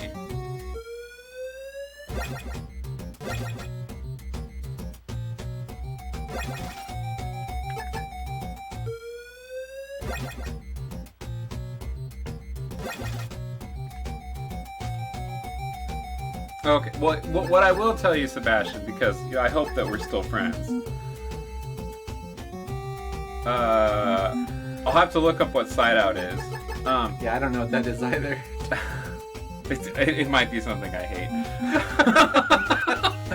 Stands to reason. No, I have been looking for my original late 80s, still in the wrapper, Nintendo Power iron-on patch. Because if I find that, I think that it'd be something that you should have. Maybe it's better that I don't look up what side-out is. So these guys are the Arnolds. They're supposed to be like twin Arnold Schwarzeneggers. Oh. I thought you were talking about Olaf Arnolds. No, they're just they're indestructible to anything but a very specific weapon. They're the ones you actually have to be max rank for. I'm betting that only Sebastian would catch the Olaf Arnolds reference. I have no idea who that is or what that is. Icelandic harp player, I believe. Hipster kind of music. Yeah, got me.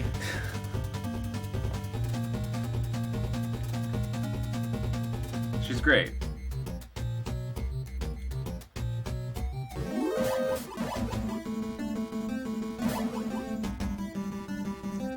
So I was saying before, this building's gimmick is that it has one elevator that only goes up and one elevator that only goes down. Every time you need to get back or backtrack, you have to go all the way across the building again. Jeez. Peter Horton and C. Thomas Howell volleyball movie. I'd be interested to see a volleyball movie.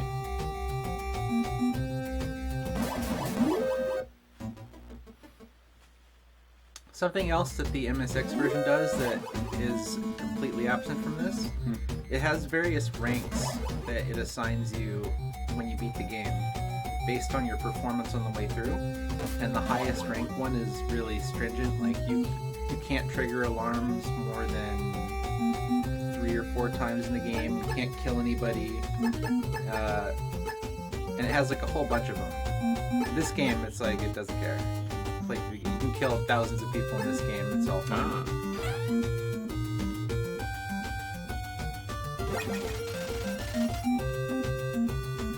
And a banging soundtrack. So you know, there's pluses and minuses. Well, I haven't heard the MSX soundtrack, so maybe it's also good but different.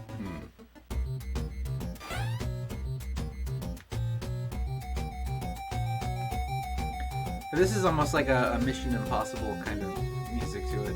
Yeah.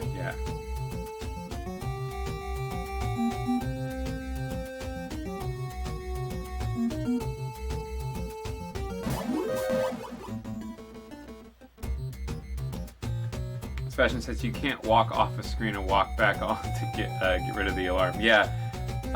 We might have discussed that before the audio was working earlier, but... You also can't look at your radio to make things respawn. You have to walk out of a room and walk back in. Well, all of that just seems like errors, you know? Well, error or not, they change how you play the game. Yeah. I'm glad that we're getting to this section of the music, which is rare in this game. Yeah, it's card key music.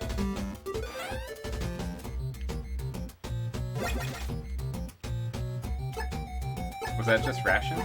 Yep. But because it's rations, it's a ration refill room. Oh, okay.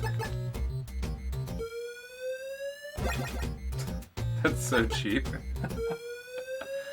So I'm betting that if there was a Reds challenge to Metal Gear, it would involve no transmitter respawning of rations. No transmitter respawning. That's a super meta terminology there. Yeah. Like, no one who wasn't in this chat 30 minutes ago would understand what that was about. Even people that are just not gamers. Yeah. It's like, oh, I'm looking at my radio repeatedly to make more help show up in this room. Mm-hmm. People who've never heard the word menuing. You know, like I can't believe like that's just a term that exists now that like no one else would understand. I got 200 bullets. I can kill an entire army. So the Ultra Games seal of quality, Sebastian, like, it was my understanding that it wasn't like Ultra was a different tier of games or a different, development path for games. It was really just a way of bypassing Nintendo's limit to how many games a licensed publisher could put out. They had a limit. They could, like, no matter how big or small a company, they're like, no, you can't have more than X games on our system. Yeah. And so, like, they would have to create these subsidiary companies with a different license to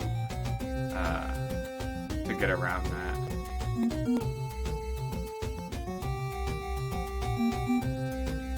I mean, maybe companies did, like, keep all of their A-list games on their main brand and then put other games on their other brand, but... A lot of these companies just didn't know when they had an A-list game, too. Oh, okay, so here's Sebastian. Konami just wanted to release more games, which is, yeah, that's my understanding. But they also saved their higher quality games for Konami. So that's interesting. Well, it's true, like, it's not like they would know what was going to be a hit. I mean, maybe they kind of internally knew that one game was, so maybe, objectively of less quality. So you may not have been following my progression here since the not hostage at all. clear-out. No. So not one bit. I've been arguing with Sebastian over Bill Paxton. In this building, this building has a roof and then 2 stories below it. In order to beat a boss on the 2nd floor, I have to go to the 3rd floor, find a card key that enables me to rescue a couple more hostages on the 1st floor, get another card key that enables me to go back to the 2nd floor and get a compass and antidote so that I can go back to the 1st floor and cross a desert full of scorpions. That's right, yeah. So I can get an air tank, so I can go back to the 1st floor of this building, go down a river and rescue more hostages, and then go back to the 2nd floor and get the rocket launcher so I can kill a boss, so I can get another card key. Damn. Oh, that's true. Like, the games that were being released in the States were usually out for a year or more in Japan, so they probably knew, like, what was being a successful game. That's true. But then again, this game was brought right to the US, if I remember correctly. That's why the translation is horrendous.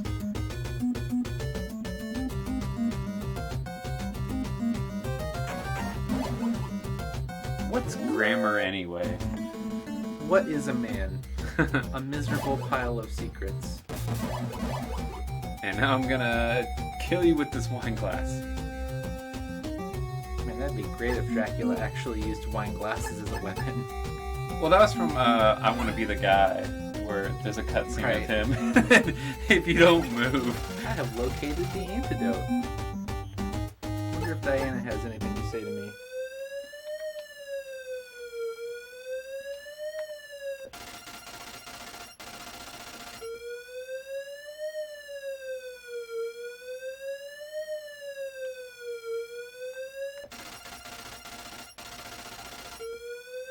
What bitch.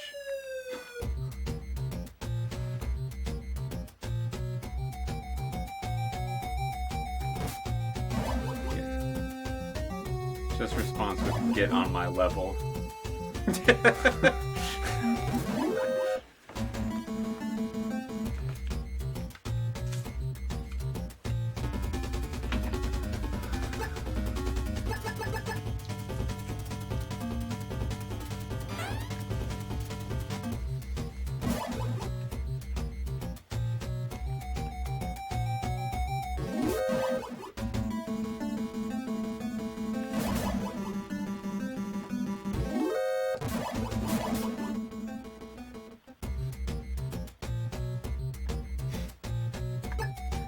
This is the only game in the series. I mean, this is unofficial compared to, like, canon-wise, so I guess it isn't even the only game in the series that does so. But most Metal Gears penalize you for killing everything. Oh, okay. Usually, they're more about, like, being sneaky and tactful. And so this game has that, like, as an option, but they don't seem to care. It's Dr. Petrovic. Outfoxed! The real guy is in number 5. Die, Foxhounder! What? He opened up a trap. He tried to kill me. So, yeah. How did he not fall into the hole? Bad guy magic. Bad guy magic.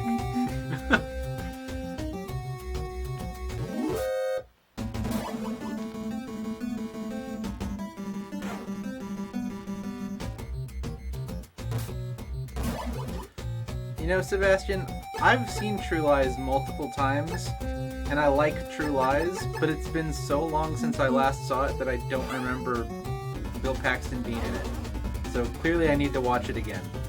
Did you see someone in the movie who was on screen but didn't seem like he was an actor? like someone that they had just like kind of dressed up. Like, I remember Tom Arnold is in it.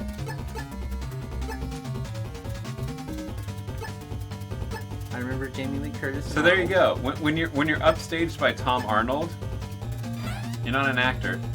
Yeah, maybe you can help me out, Sebastian. Who was he in True Lies?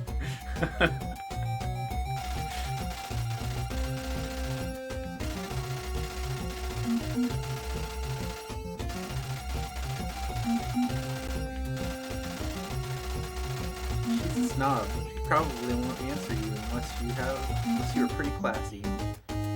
So yeah, I'm not classy enough to talk to her. I need 4 stars. He was the used car salesman. Well, that is a perfect Bill Paxton-y role. So right, I remember now. He tries to sell Arnold the car, and Arnold just wants to steal the car, and the whole time he's driving it, Arnold is fantasizing about, like, slamming his head into the car seat and killing him. That was a really bit part.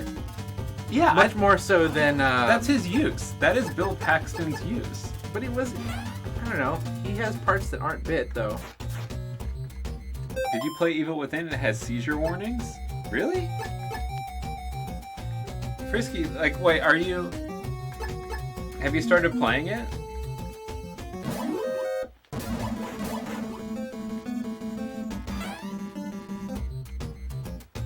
Okay, so he's a used car salesman who pretended to be a spy and was trying to hook up with Jamie Lee Curtis. Oh, okay. Yeah. Okay. Said he had a huge part in the movie. I'll have to rewatch that, Sebastian.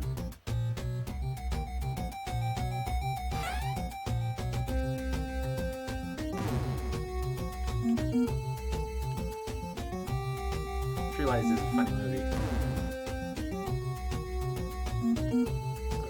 Are you sensitive to flashing light, Frisky?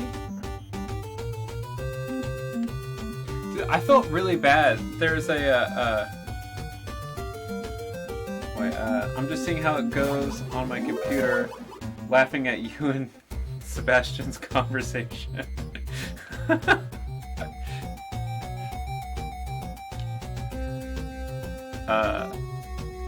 So there's one point at work here, we had a janitor who was a man who had had some brain damage, so he was,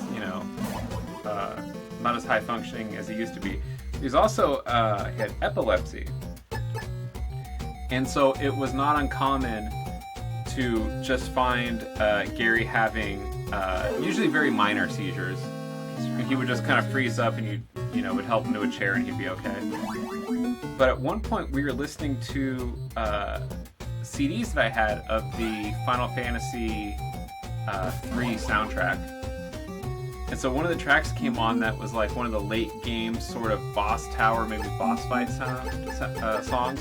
That's like really intense and like with like a lot of repetitive kind of stuff. Yeah, they're like supposed to be adrenaline pumping. Yeah, and we were listening to that while we were working, and Gary started going into seizures, and I was convinced that the crazy ass boss music had done it, and I felt really bad. I'm like, turning down the music, like trying to calm Gary down, like get him to a chair so he wouldn't hurt himself. It And also, like, just the panic that, like, that music kind of puts into you anyway, like, a little bit kind of edgy.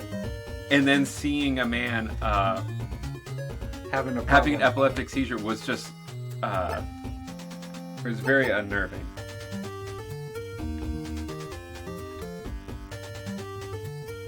Okay, that's right. So I need to go back to the Arnold's room so that I can get the compass. Mm-hmm. I lost track of where I was thinking about True Lies. Yeah. Sebastian is also supporting A Simple Plan, that movie he directed where he went crazy and started killing people because he thought God was telling him to do it. Well, he wouldn't be the first. Sebastian, I don't know if you watch Agents of S.H.I.E.L.D. or not, but that's where I've seen him most recently. He was a major character in the first season and a half.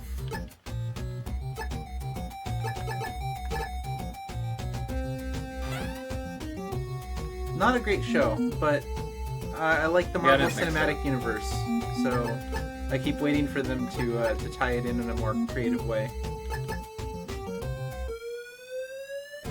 Yeah, I watched the first episode of that and wasn't super impressed. Here's what they did. They started the show before the next actual Marvel movie that was coming out, like the same year that the show started. Mm-hmm. I think it was the second Captain America movie. Okay. So they had to go an entire half season before that movie turned the universe on its head by revealing that Hydra exists and that they were inside of S.H.I.E.L.D. and S.H.I.E.L.D. needed to be torn down. So you have Agents of S.H.I.E.L.D., a show about the organization S.H.I.E.L.D. They couldn't talk about it at all for however many episodes. And then when it happened, it was like all those episodes up to that point didn't matter.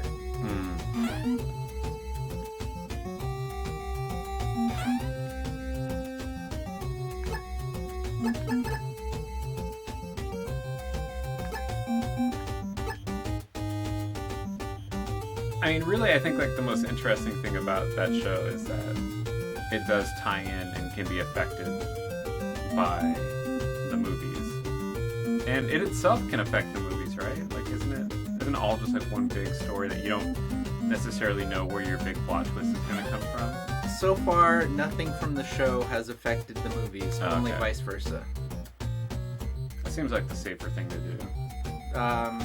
The one thing the show does seem to be setting up for the movies is Marvel's ongoing war with Fox or Paramount, whichever movie studio owns the rights to making movies with X-Men. Mm-hmm. So they will not relinquish that no matter what. They found some loophole where they can just stick to it and never let Marvel make movies with those characters. So what Marvel is doing is systematically pruning all of the rights that they have from their comics, mm-hmm. and setting up other aspects of the Marvel Universe in Agents of S.H.I.E.L.D. and other parts of their media so that they don't ever have to use them. Mm-hmm. So like in the comics right now, all the X-Men have been killed. Very, very few of them are still alive, and the ones that are alive are being heavily discredited. So, yeah, people do that in the wrestling world, where when you know someone's contract is coming up and like you know that they're going to go to another company, you just put them on TV as much as you can losing, so that way when they go to like the competing company, like they don't have any of the cachet that they might have had before. Typical dude, what is cracking? I think Frisky's still in the chat. It's a little reunion here. They're doing the same thing with the Fantastic Four, because all those movies are sucky and they're not owned by Marvel. Mm-hmm.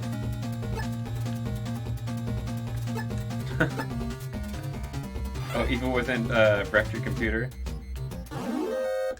Yeah, first we're just hanging out with Typical in the chat. Sebastian's still here. Haven't seen Red in a little bit. Emily said she's lurking. Alright, so where I was going with it is that since they can't use the X-Men, mm-hmm. and the X-Men in the Marvel Universe are like a sub-race of humans, they're a percentage of the human race that have powers and are formed powers. Yeah. they're phasing them out the best as they can, and they're dialing up the exposure of the Inhumans, which are as old as the X-Men, but have always been kind of like a less popular, only used for like bit stories parallel to X-Men. Oh, are they trying to build them up? Yeah, so the TV show is building up the Inhumans quite a bit, and I guess Phase 3... That name is not good enough, though. Yeah. X-Men is such a better name. I guess Phase 3 of the Marvel Cinematic Universe movies is going to have an Inhumans movie. Okay. So that might be when the show really ties in.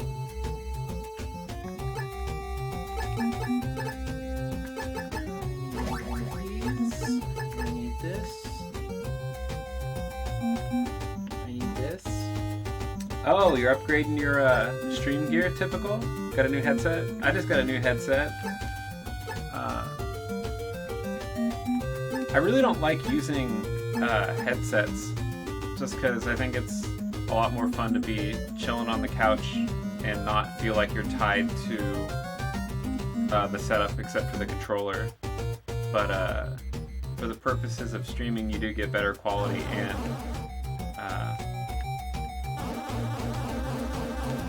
when I do the stream with Frisky, definitely going to need a headset so that way I can send isolated voice audio out to his stream.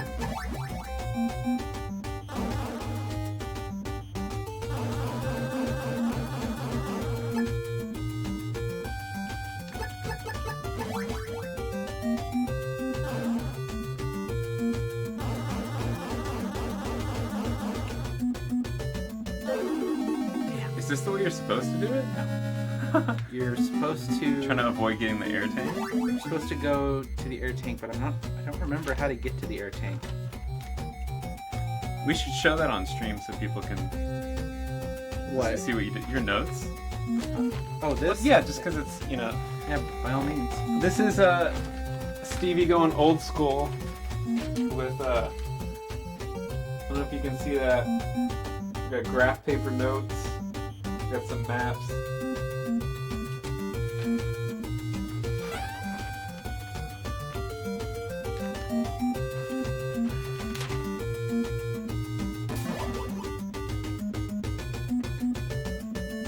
So yeah, you can make it through there without the tanks just by chugging rations.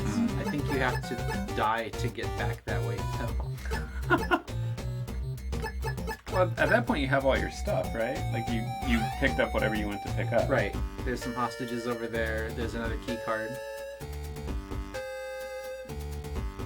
I mean, if you can avoid that stupid desert, is that the only reason to go through the desert is to get the air tank? You have to go through twice. So if you do it that way, you only have to go through once.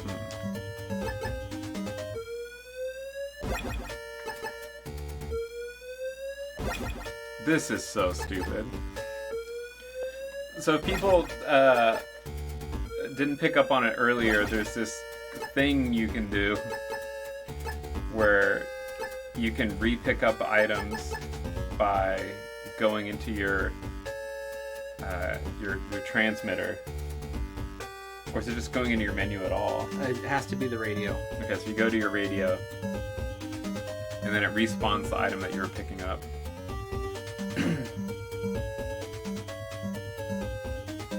Those notes are OG. That's how we do. No, chillin' is how we do. Hey man, I thought you knew.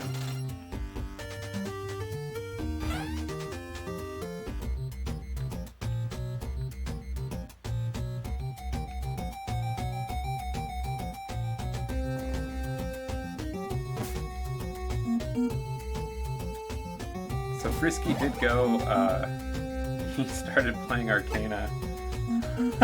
Wow. I don't know if he's gonna stick with it. I would suggest Ambitious. that it's not exactly worth sticking with, but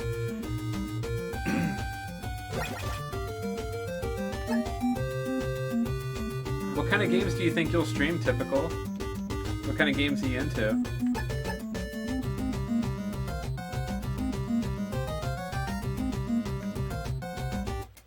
Oh, you were taking notes for Ocarina? Yeah, Frisky just did Ocarina of Time and Majora's Mask, which I haven't beaten either of those games. I've played Ocarina up until the water dungeon, and then just got completely stuck and frustrated in there. So many people have trouble with that dungeon. It never bothered me. Ugh, I couldn't find my way out. I had no idea what I was supposed to do.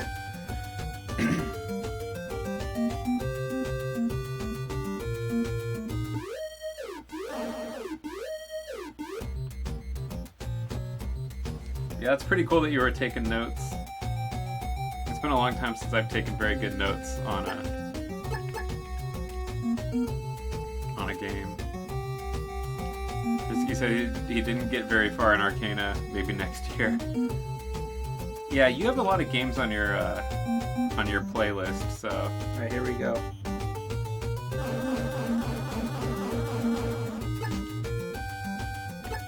Yeah, it's tough deciding like how far to let your health go down so that you don't waste rations, but you can't let it go too far or you'll just die.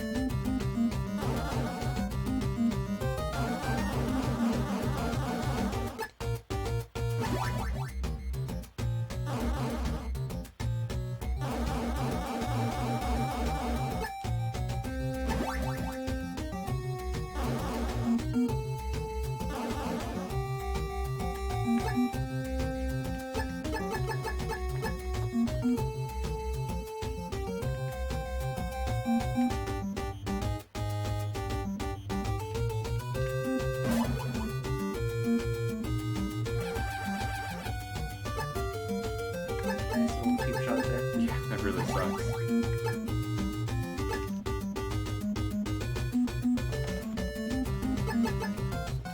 You know, there's some stuff about Arcana that's fun, but then there's just like a lot of really annoying ways that the game likes to do harm to you, or frustrate you, or make you do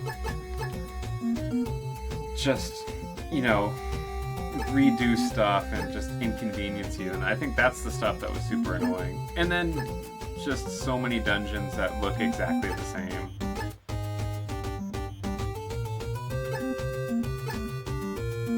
I don't... We'll beat this today for sure. Yeah, this game's not gonna probably go too much longer. It seems like we're making good progress in it. I might be streaming tomorrow evening. I got a couple things to do tomorrow, and I'm not really sure how long everything's gonna take. But yeah, this game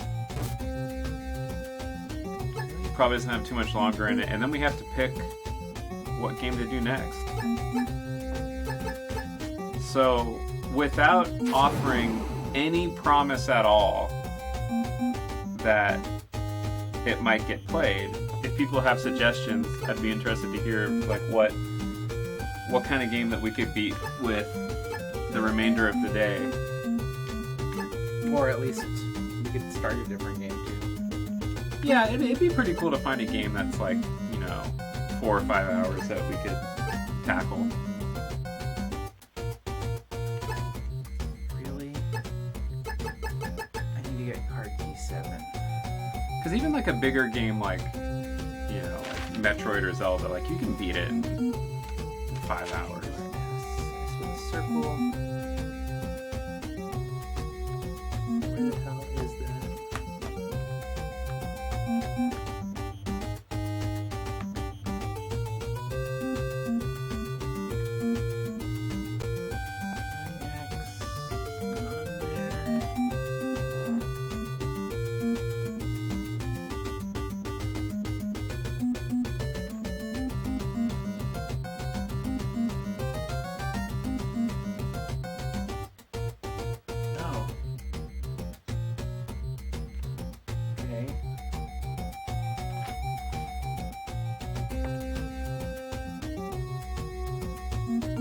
I will check out some game lists. And then we got Zelda with an exclamation point for Frisky.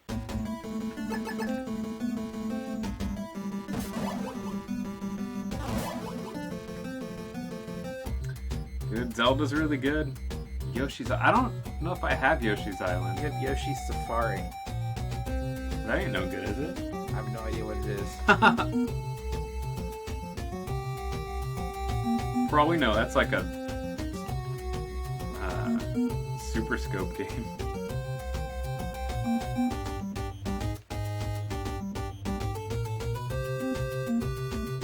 So the problem I'm having is that I'm missing one hostage somewhere that will get me enough rank to get the rocket launcher from Diana so that I can beat the Arnolds. Okay. I'm not sure where that hostage is, though.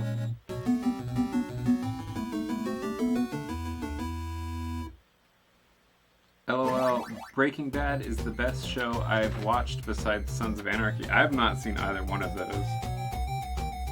I'm looking up what Yoshi's Safari is right now.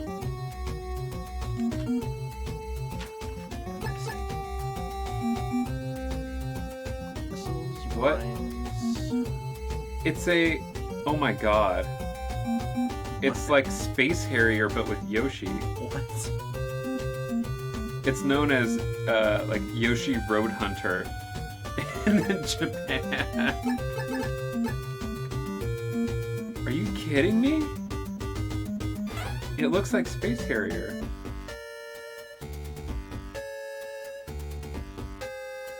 Yo, maybe this game is awesome. Oh, it is a Super Scope game. So that's why you have it. Okay, I'll tell you what we're gonna do. We're gonna try to re-examine this building over here, which means I have to traverse the Lost Woods. I didn't know if dank would translate in Canada. Sprisky says Yoshi's Dank Safari. I currently have my brother working with me here during the week, and so every week he has to, you know, go to the grocery store and we buy food for the kitchen here. And I was hungry, and so I asked him, because he was going to Whole Foods, and I asked him in a text message, could you pick me up a dank burrito? And he just responded with dank? You know, question mark. And I realized that, you know, he doesn't necessarily have the same, like, kind of cultural reference that that I do, and he wouldn't interpret dank as hella good. Yeah, I wouldn't either. I've only heard the word dank used to describe marijuana. Yeah, and when you get like the weed that like really that really kicks your ass, it's the dank weed.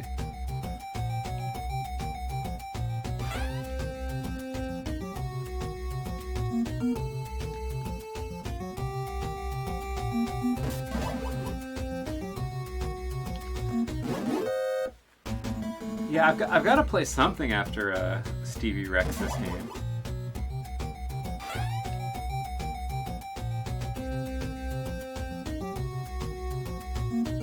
Did this asshole respawn too? He did! Ah.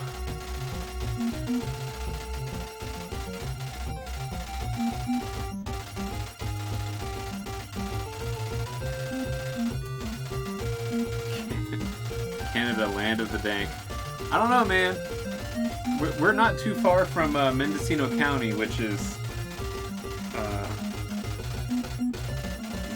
definitely in the running for land of the dank.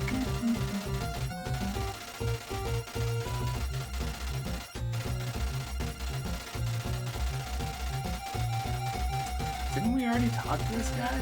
Yeah, he respawned. What the hell? Because I killed that one guy that one time. Man, they really punished you for that. Yeah. Now I'm rank 4. Now Diana will give me my goddamn rocket launcher. And I can shoot the Arnolds in the face. Now, how is it exactly that she gets an item to you? She's a wizard. She is a wizard, Harry. I think she does it twice.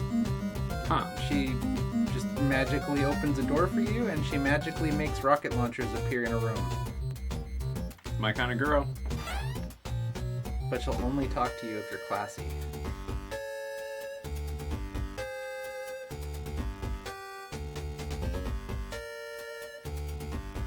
With all of the respawning in this game when screens change, I'm glad it remembers which bosses you've killed. That's really good, yeah.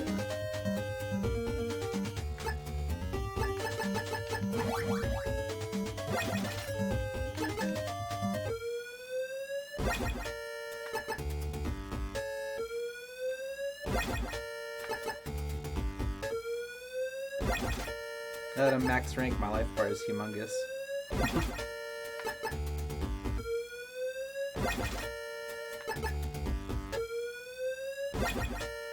Oh god, it's the sloth parade again. Man, I'm glad everyone has fun with the sloths. I don't understand it. I don't need to understand it. I usually can pull an emotion or state of mind from a lot of emotes. Yeah, I don't get the sloth. Like, is it the PogChamp one? The guy who's like going, the one that looks like Gutex? Yeah. Like that tells me something about the mood of the person who posted that. Yeah, what does sloth even mean? Like I'm about to move very little for a while. I guess that's relevant to streaming. Yeah. There was I used to subscribe to this email list to receive fan-translated VHS copies of Cardcaptor Sakura anime.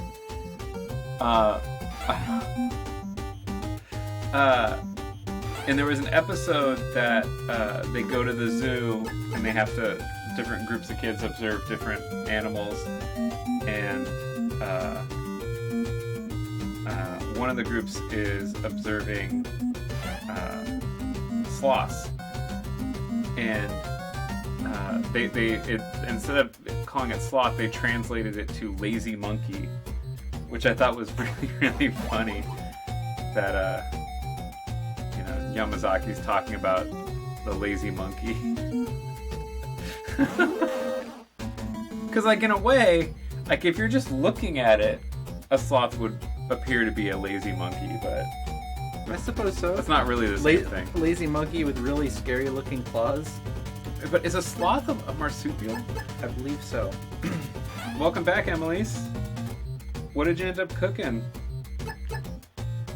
We're gonna have to get dinner at some point here, so, hearing about food would certainly be tempting. What the hell are you, Jennifer? 48?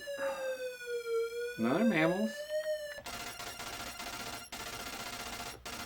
Oh, they're really cute too. Jennifer here. I'll set up the rocket launchers. Come and get them. Over. Come and get them!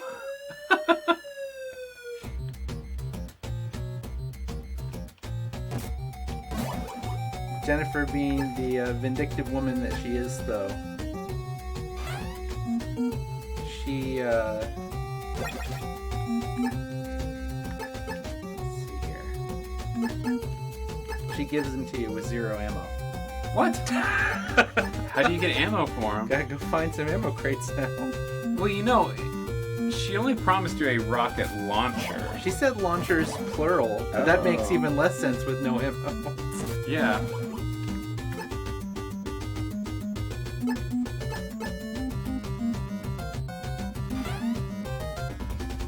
And sloths are mammals. Gotta watch out for them drop bears. The drop bears.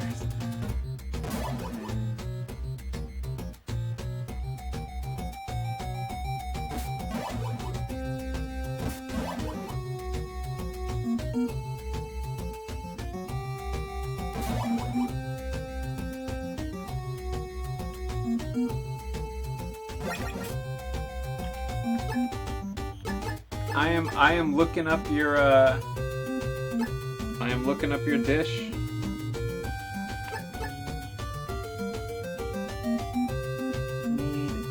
was imperial and carrot cake. Any food with the word imperial in it has to be good.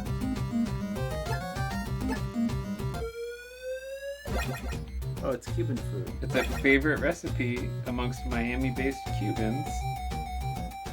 Yeah, this looks good. Let me see this thing.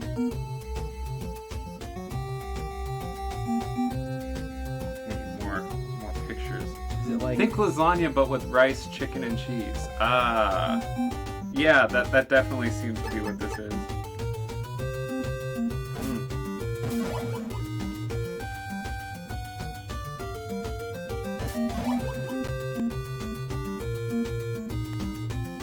Oh, so how was your trip to Thai River? Oh yeah, we got takeout from Thai River. The pumpkin curry was really good. And did we talk about this already? You didn't tell me what you got. Oh, I just talked about how they used to be like Thai ginger. Yeah. So I got the pumpkin curry, and the curry. I felt like it could have had more spice to it, but what was nice is that it had a strong flavor without being spicy. Whereas most of the Thai places that we've had in Petaluma, they don't really have a very flavorful curry, but they make it seem like it's a flavorful curry by just making it spicy. Like that's its flavor. So it's nice that it's got a complex taste. Get anything else from them? Yeah, got the Tom Kha soup, which was a little bit more coconut milk and chili than I would have liked, because I kind of like my Tom Kha more sour and gingery. So it was good, and they put like a lot of crazy vegetables in it, which was nice, but it wasn't the flavor profile that I was looking for with a Tom Kha.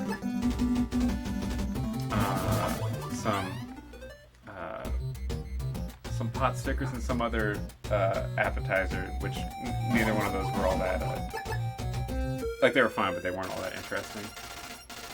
But just fat chunks of pumpkin in there, like really, really big, delicious pieces of pumpkin. That's cool. Thanks, Jennifer, for this compass you teleported me to. Nah.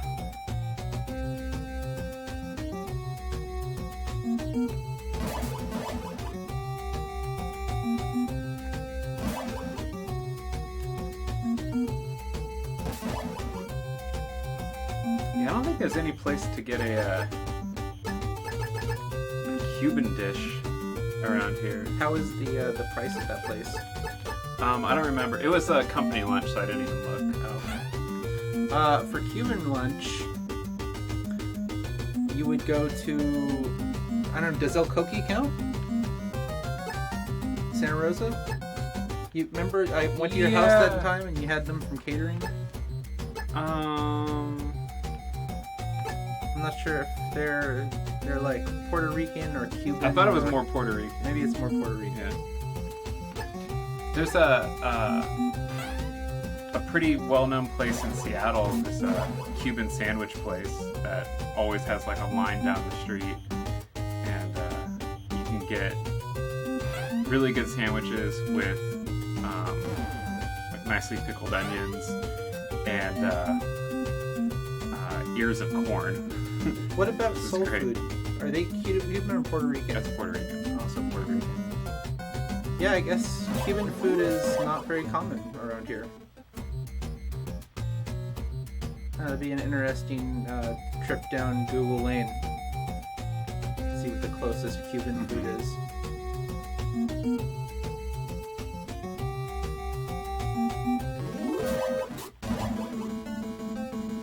Just kill those men for no reason. I'm a monster. Yeah, that leftover catering from El Coqui was really nice because it was, I had to go to a wedding that I didn't want to go to for a woman that I didn't really like, and had to do like a lot of help with like the cleanup crew, but that also meant that we were responsible for taking away everything from the venue, which included all of the leftover catering. So it was kind of like the payout for having to work at this miserable person's wedding. Well, at least the food was really good. Yeah, it was great.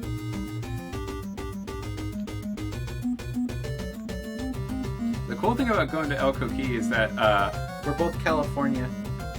Yeah, we are actually in California right now. At El Coquí, they just play like Tito Puente videos non-stop. It's pretty great. Let's see, we're gonna need this, and we're gonna need a machine gun. Yeah, one of the nice things about being near enough to San Francisco in California, it's not necessarily just San Francisco, like the whole Bay Area, like is you can eat almost any kind of food you would ever want to eat within a reasonable driving distance. So it's pretty great.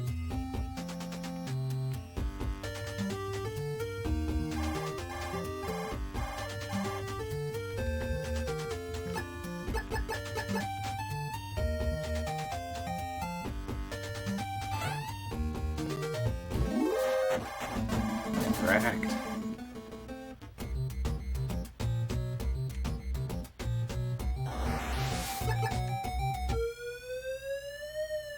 So what are you supposed to do if you can't just choose out those floor traps? You have to walk a very specific route. And just know? Yeah, like you have to come in on that side, walk past it before it encompasses the floor, go up a square, walk past it before it opens all the way, and then like go around the room and get to the elevator. Jeez. Oh yeah, I lived in California for 3 years. I only found one Cuban restaurant and one Cuban bakery, but they were, oh man, I mean, LA is crazy. Josh, if we eat anything. If we end up going to the Foundry more often after 5 is out, we gotta hit up the Soma food court more often.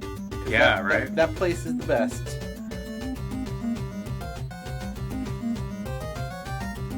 Yeah, last time I was in LA, I stayed in the Korean neighborhood, and it was pretty great because like it's a really hip area with a lot of young people, which means that just gorgeous Korean men and women everywhere, and like kind of stiff competition. So like everyone is really making sure that they're looking their best. So you can get Korean barbecue everywhere, and specialty Korean dessert joints, and like a lot of large cities, similar districts for a lot of other ethnic groups where you can just have your pick of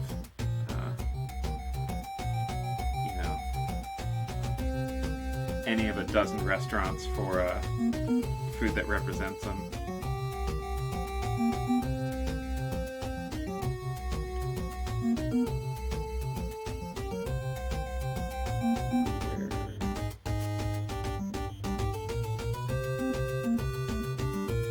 This building is actually the end game, but I need another key card before I can do anything in there.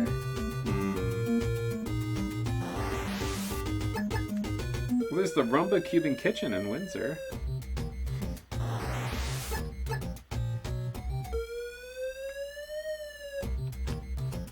Who goes to Windsor? Right? Do they still have a bowling alley? I don't know. I know my friend Marcus lived there, but he actually is moving out today because his landlord gave him a 3-month eviction notice so that he could move his mom into that apartment. It's like, yeah, you guys pay your rent on time. Nothing personal. Get out. No, that's not technically an eviction though. That's just it's like a personal decision with your property, I guess. Yeah. I mean, I don't know if there's some legal precedent for breaking a contract, or if they even were under contract. Maybe it was a month-by-month thing. Yeah, if it's a month-to-month lease, they could just decide whenever that it's over. But like the process of actually evicting someone is a complicated and difficult legal one. Like, it's actually hard to evict people, and there's a lot of rules of engagement. So yeah, I mean, I get what you're saying. I think that it's just like technically like an eviction is a different thing. That does suck though. That I think it's going to work out for him fine. They're moving to a place on Sinead in Santa Rosa, and I guess it's a 10-minute walk from the new place to where he works. Mm-hmm. So that's an excellent cost of living upgrade. Nobody needs to spend so much money on gas. Yeah. Oh yeah, dude.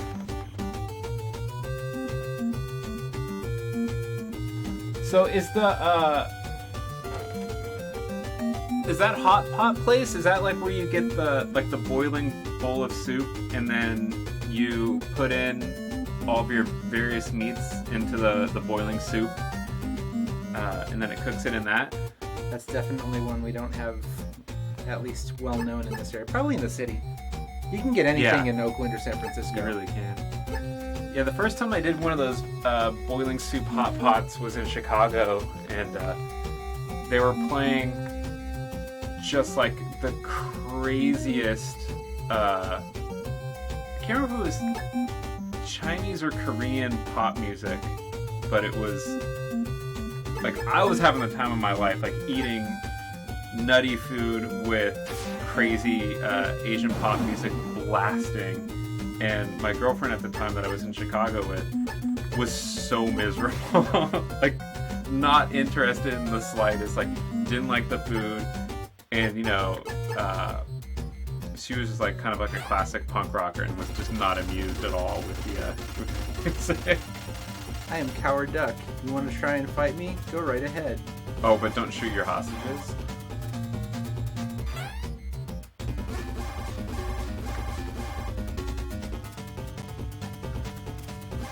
Yeah, I could go for a good Cuban sandwich or pastry.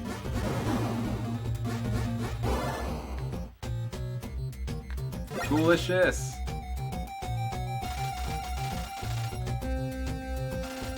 Did the Countess finish his Dragon Warrior 4 run? I saw Ghoul in that chat.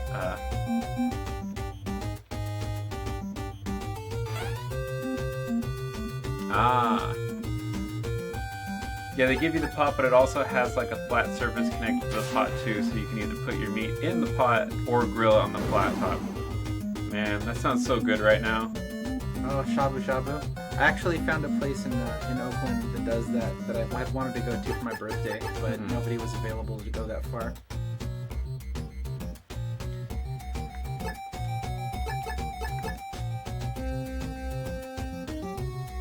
Something I will say this version of the game does better than the MSX version, it auto-sorts your inventory.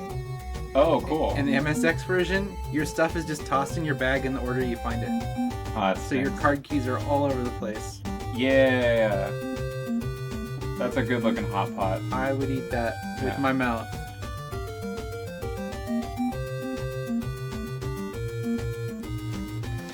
Yeah, the last time I did Korean barbecue was actually kind of bad circumstances. I went with Craig and Pilar to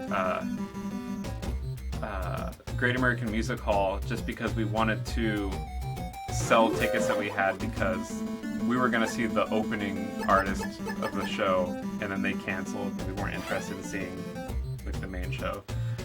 And right across the street was that Korean barbecue that, if you remember a couple years ago, like Nelson was always posting Korean barbecue pictures from San Francisco. So it was that joint.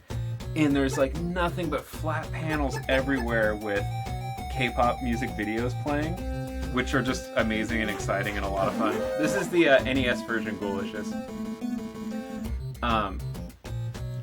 But I had been like sick for like 3 days and was still not feeling well, and I was really bummed because I wanted to eat everything, but I had like no appetite, and like all of the kind of smoky grillingness was bumming me out.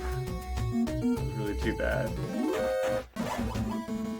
So Countess is at the end of the Metal Babble grind. Oh, the Metal Babble grind. Yes, that's a lot later. So yeah, we are looks like 2.5 hours into NES Metal Gear. And Stevie has made a bunch of notes on this game in advance, so he knows pretty much We are in the end game. the whole game.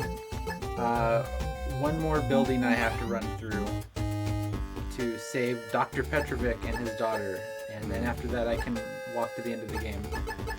Alright.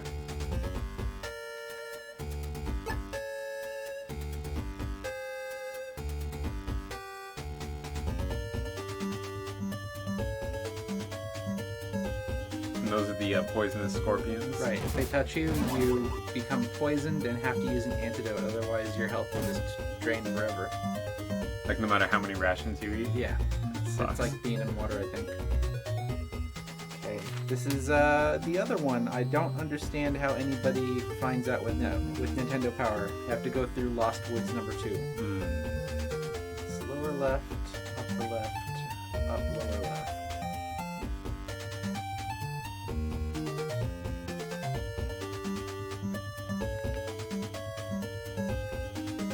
The last time I played this game was the MSX version from the Metal Gear Solid 3 Subsistence disc. I have a feeling that's how most people have played the MSX version. That's the best English translation of it.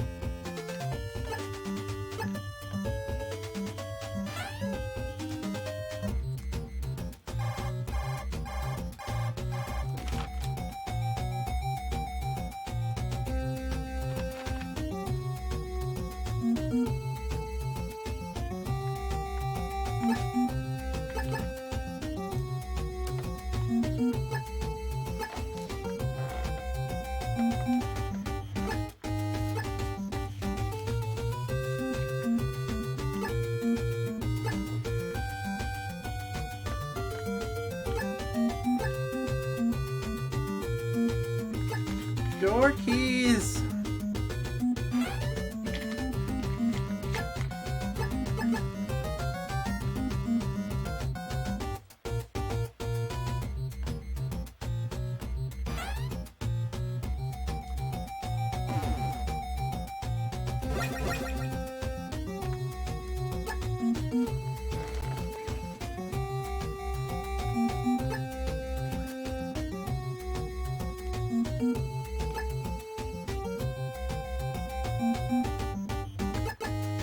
Wait, can you actually destroy that thing? No. Oh.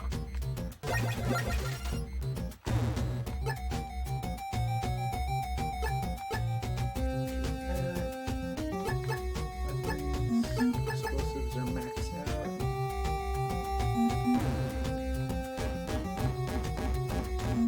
That thing Does that instant do anything? just makes sounds. Oh. This thing instant kills on touch. Oh, okay. Whatever the hell it is.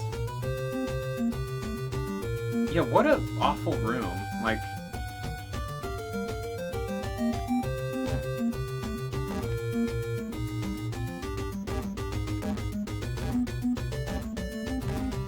will one part of the wall sound different than another? Oh.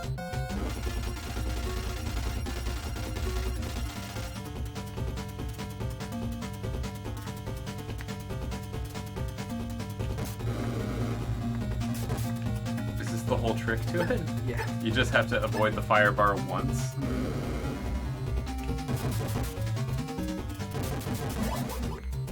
Boss down. The Subsistence disc also had Metal Gear 2, which I never played, which was nice.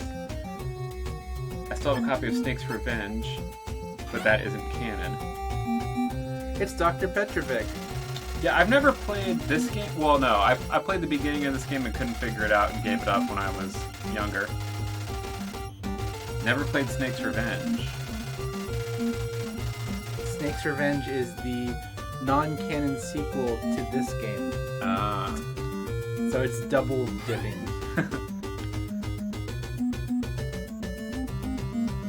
But that's probably the game that I would end up liking, given my history with game series. Like, I like Zelda 2, I like Mario 2, I like Castlevania 2, all of the weird, crazy sequels,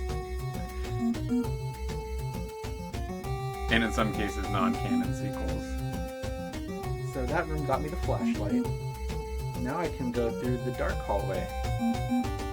This is really late in the game to be picking up a flashlight. Like, of all the stuff you've done, like, the most mundane piece of equipment you find late game.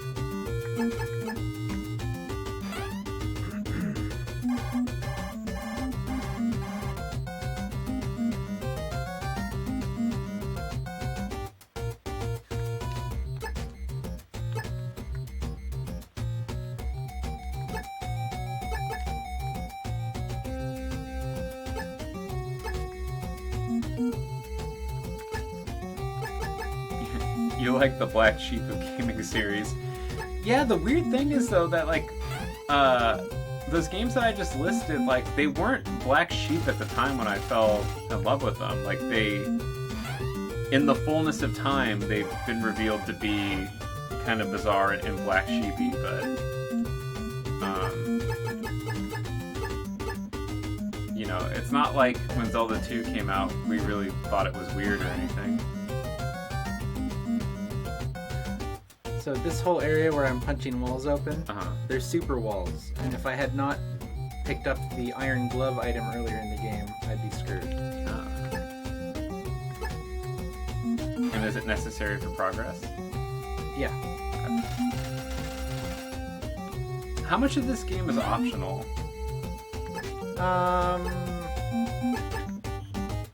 There's more hostages that you need to get max rank. And those can be skipped. And if you don't need a security blanket, there's a lot of early game weapons that aren't relevant late game. For example, like the rocket launcher is all you need for the last like 3 bosses.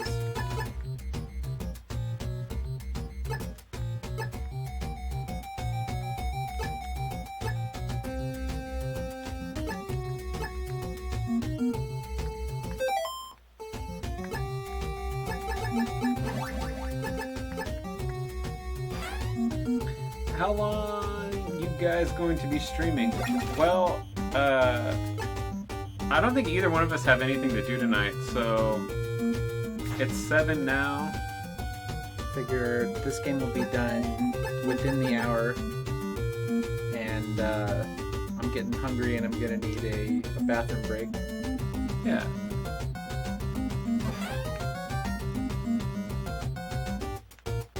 Oh yeah, thanks Frisky.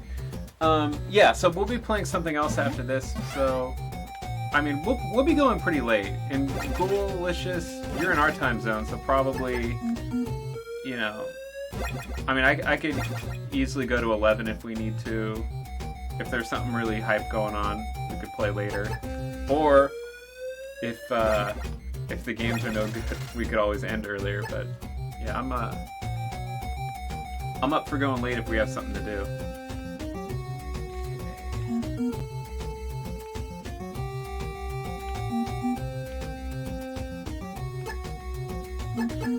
What card key will it be? So many choices. Probably card number 1. Wasn't 1.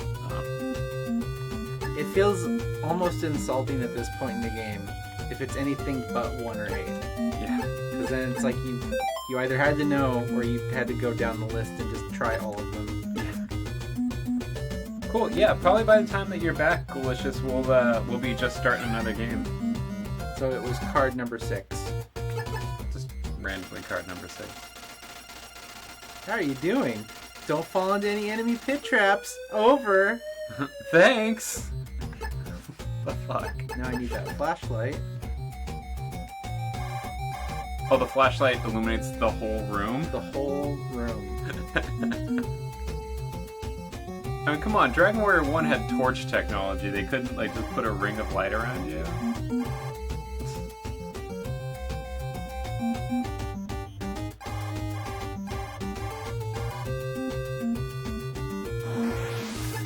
think I'm safe. Maybe not, that would have killed me. What do you want? Jesus. Again?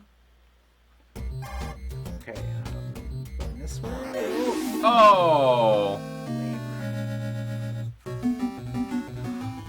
Too That fast. seems unfair. Too fast even to pull up my radio. Where am I? Okay, well, we can take a shortcut tour this way. Via the second Lost Woods.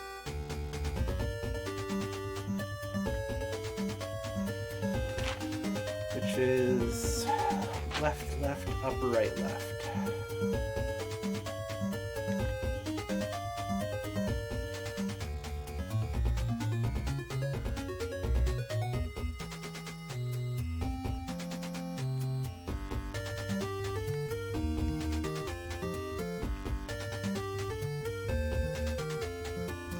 So this is the last hostage I'm getting. Then Dr. Petrovic will help me. Then I can go run through the last area. Which is actually pretty short. They're just really, it's like 3 hazardous rooms and then a boss.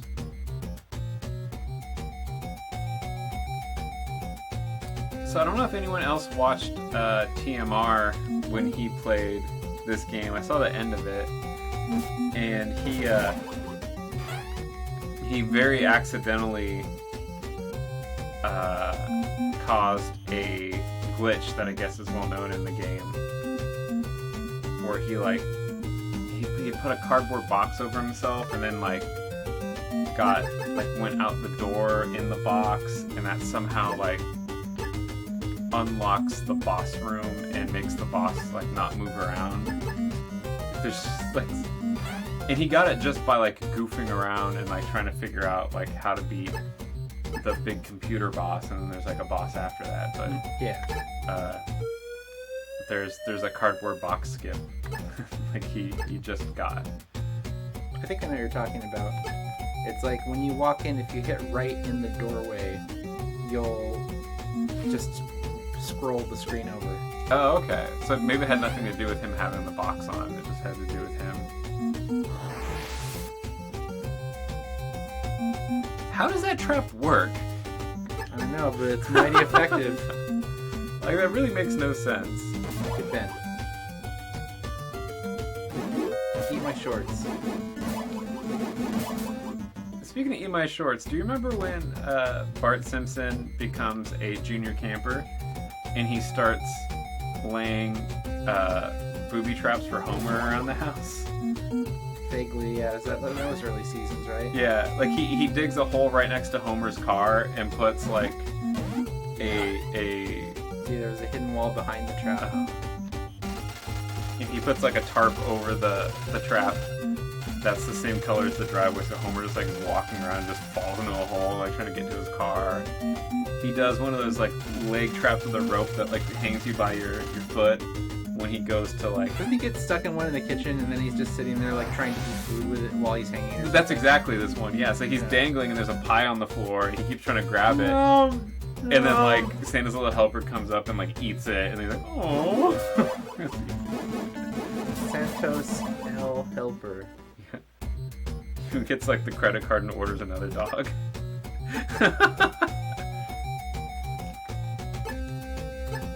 So speaking of Santos L. Helper, was Helper. A couple months ago, there was a big news report that the Columbia House mail order music club was finally going bankrupt. And for those of us of a certain age, oh, see you, Frisky. Have fun with your stream, man. For those of us of a certain age, we remember seeing a lot of ads in magazines and on TV for Columbia House and BMG music clubs where you could order like 12 CDs for a penny, and then you would just have to buy like a few more albums throughout the year. And that's how it worked. But what was very common was for people to sign up with fake names and just get the 10 free CDs or whatever it was, and then just never pay for anything. And you get sent all these letters from collection agencies. And I signed up once as Joshua O. Drake because my middle name doesn't start with an O, so I was sure that like if they sent a collection agency, they couldn't pin anything on me because that wasn't my real name. I'm sure it wouldn't work. And a friend up the street was a little more creative, and he signed up as Randy L. Taco, and got a bunch of free CDs for Randy L. Taco. That was funny. But like I know so many people who ripped off BMG too. Like it was just like a rite of passage at the time, where you weren't cool unless you were stealing CDs from Columbia House or BMG. Of course, I was getting cassette tapes because I didn't have a CD player yet. Yeah, I never did that because I just wasn't really a music guy. There has never been an instance where I've purchased music thinking, I like this album, or this artist, I'm going to get the new thing. Oh, man. Not even once. Yeah, I'm not even talking like I just pirate everything. I mean, like, I don't like any artist enough to buy their work. Yeah, I guess, my parents collected a lot of music, and I was really into bands and music in high school, and, one thing leads to another, and pretty soon you have shelves with, 500 or more records on it, and, so many CDs and stuff in your iTunes, and you know what to do with.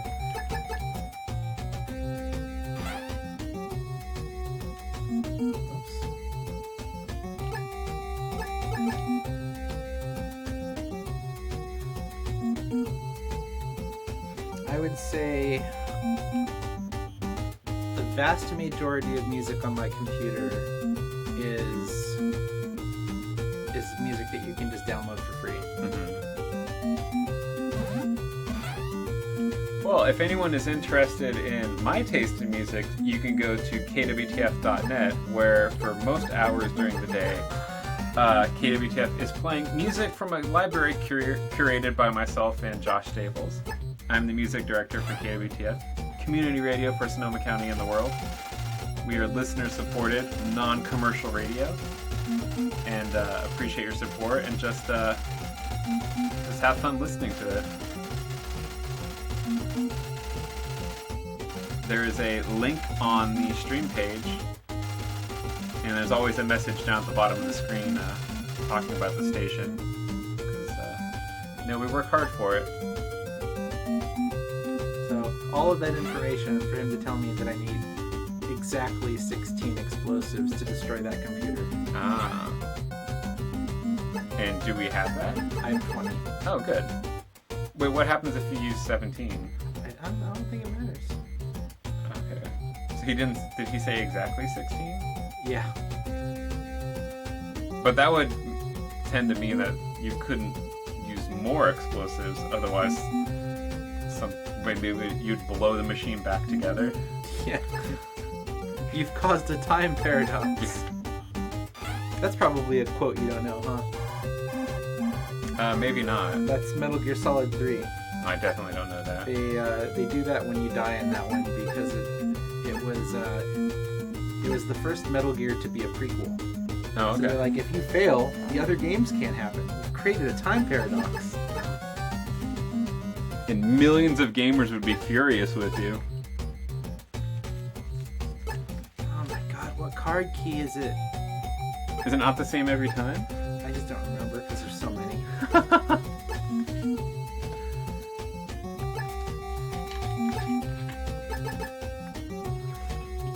So what do you think sounds good for dinner? Well, I don't know, man. We've got Indian food across the street. We got... Are they open on a national holiday? I don't know if Halloween counts as a holiday. It most definitely does not. Yeah, I mean, I would say the options are either Thai, Indian food, or we could like get a delivery of a few other things. That all sounds fantastic.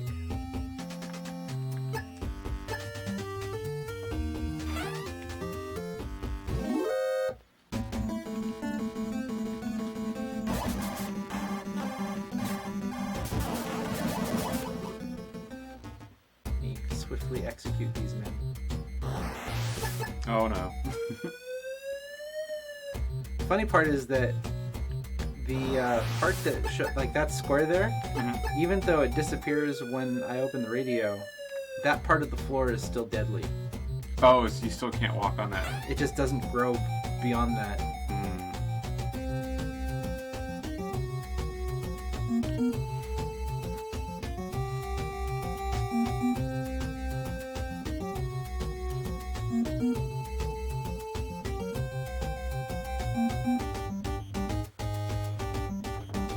And then were you saying that this elevator can't take you back? That was the second building. Oh, okay. This one is just It's a proper elevator. Yeah. It's a single-story building that happens to have a basement that goes down infinity.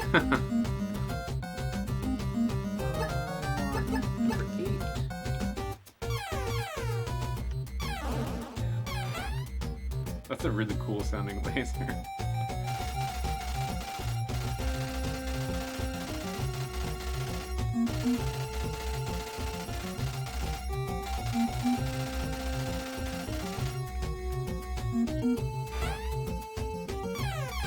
So the jackass that's been calling me all game is Big Boss. Oh, okay. He's my boss. And he... Big Boss here. Cancelled. Repeat, cancelled. Return to base immediately. Oh, so he doesn't seem to want you to destroy the Metal Gear now? He doesn't, for some reason. That's weird. Is he on the take? In the MSX version, it actually he breaks the fourth wall. That's a common trope of the Metal Gear Solid series. Yeah, definitely. Is that it breaks the fourth wall at some point. So in that, when you get to this point and Big Boss is trying to warn you away so that he doesn't get found out, he tells you that it's an emergency and you need to power down your MSX.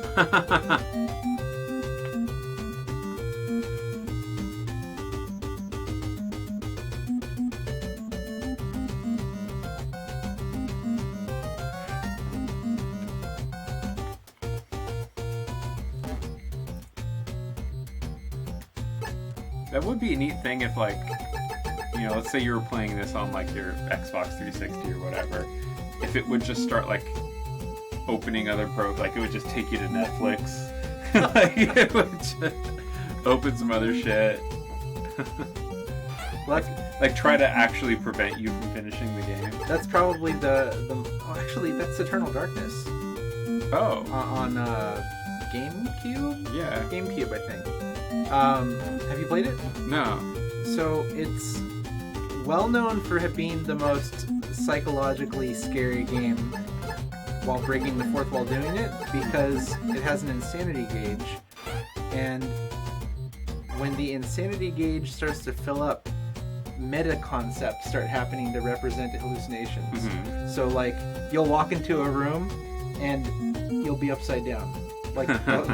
It'll be displaying the entire room upside down. Your controls will be upside down. Oh, nice. You'll walk in and your life bar will be gone.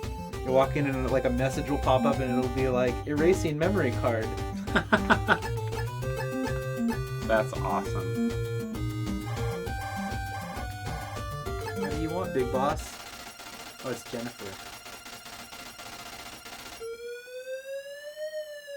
Would you have to run over the electrified floor? Yep.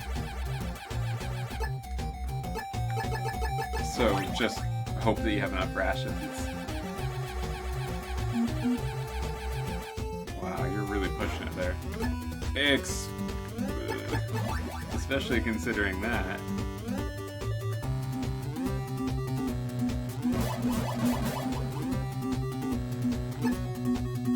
So, that's one of the funniest things about,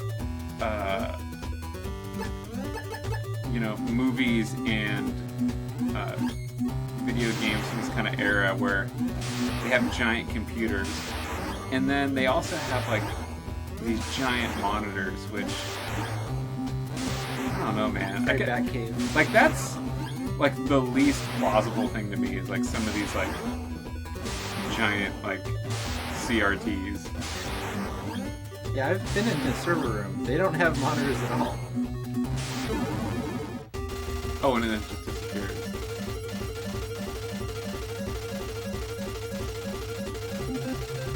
Oh, so it doesn't trigger this. It doesn't trigger the timer. Right. So I have 1,400 seconds. Amazing that you've lasted this long. Yes, it's true. So this is Big Boss. Yep. You can't really make it out because of the sprite, but he has an eye patch.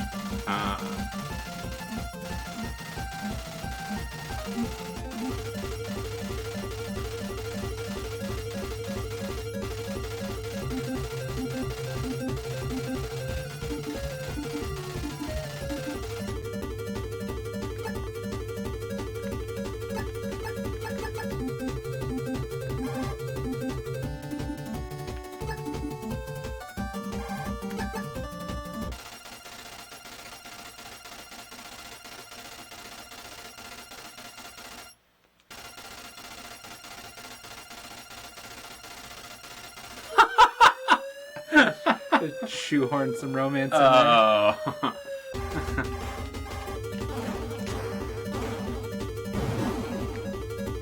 Shit. What? Oh, don't do that.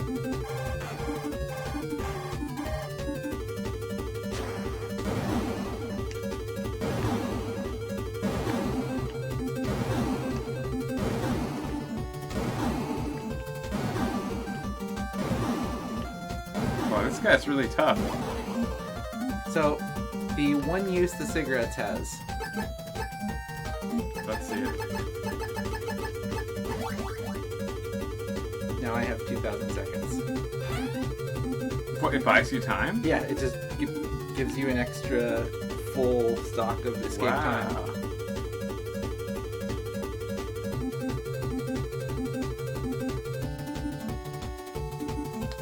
Do those other doors take you to nowhere good? You can go to rooms with hit traps. That's really shitty. That's horrible. It's a Solid Snake. The Metal Gear has been destroyed. Operation Intrude N313 is a success. It's all over. Everything at last. Oh, you calling a homegirl?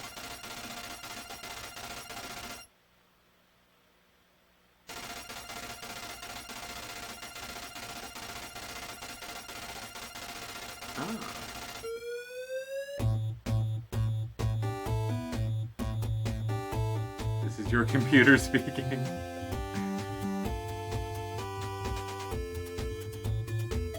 So condescending. Yeah.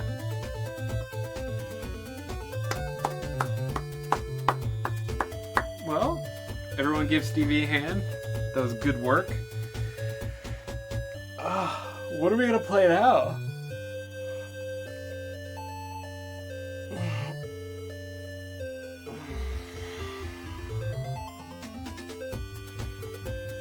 Oh, let's see. I brought this. This is all of my remaining GBA games. So, It's Golden Sun. yeah. Got the Final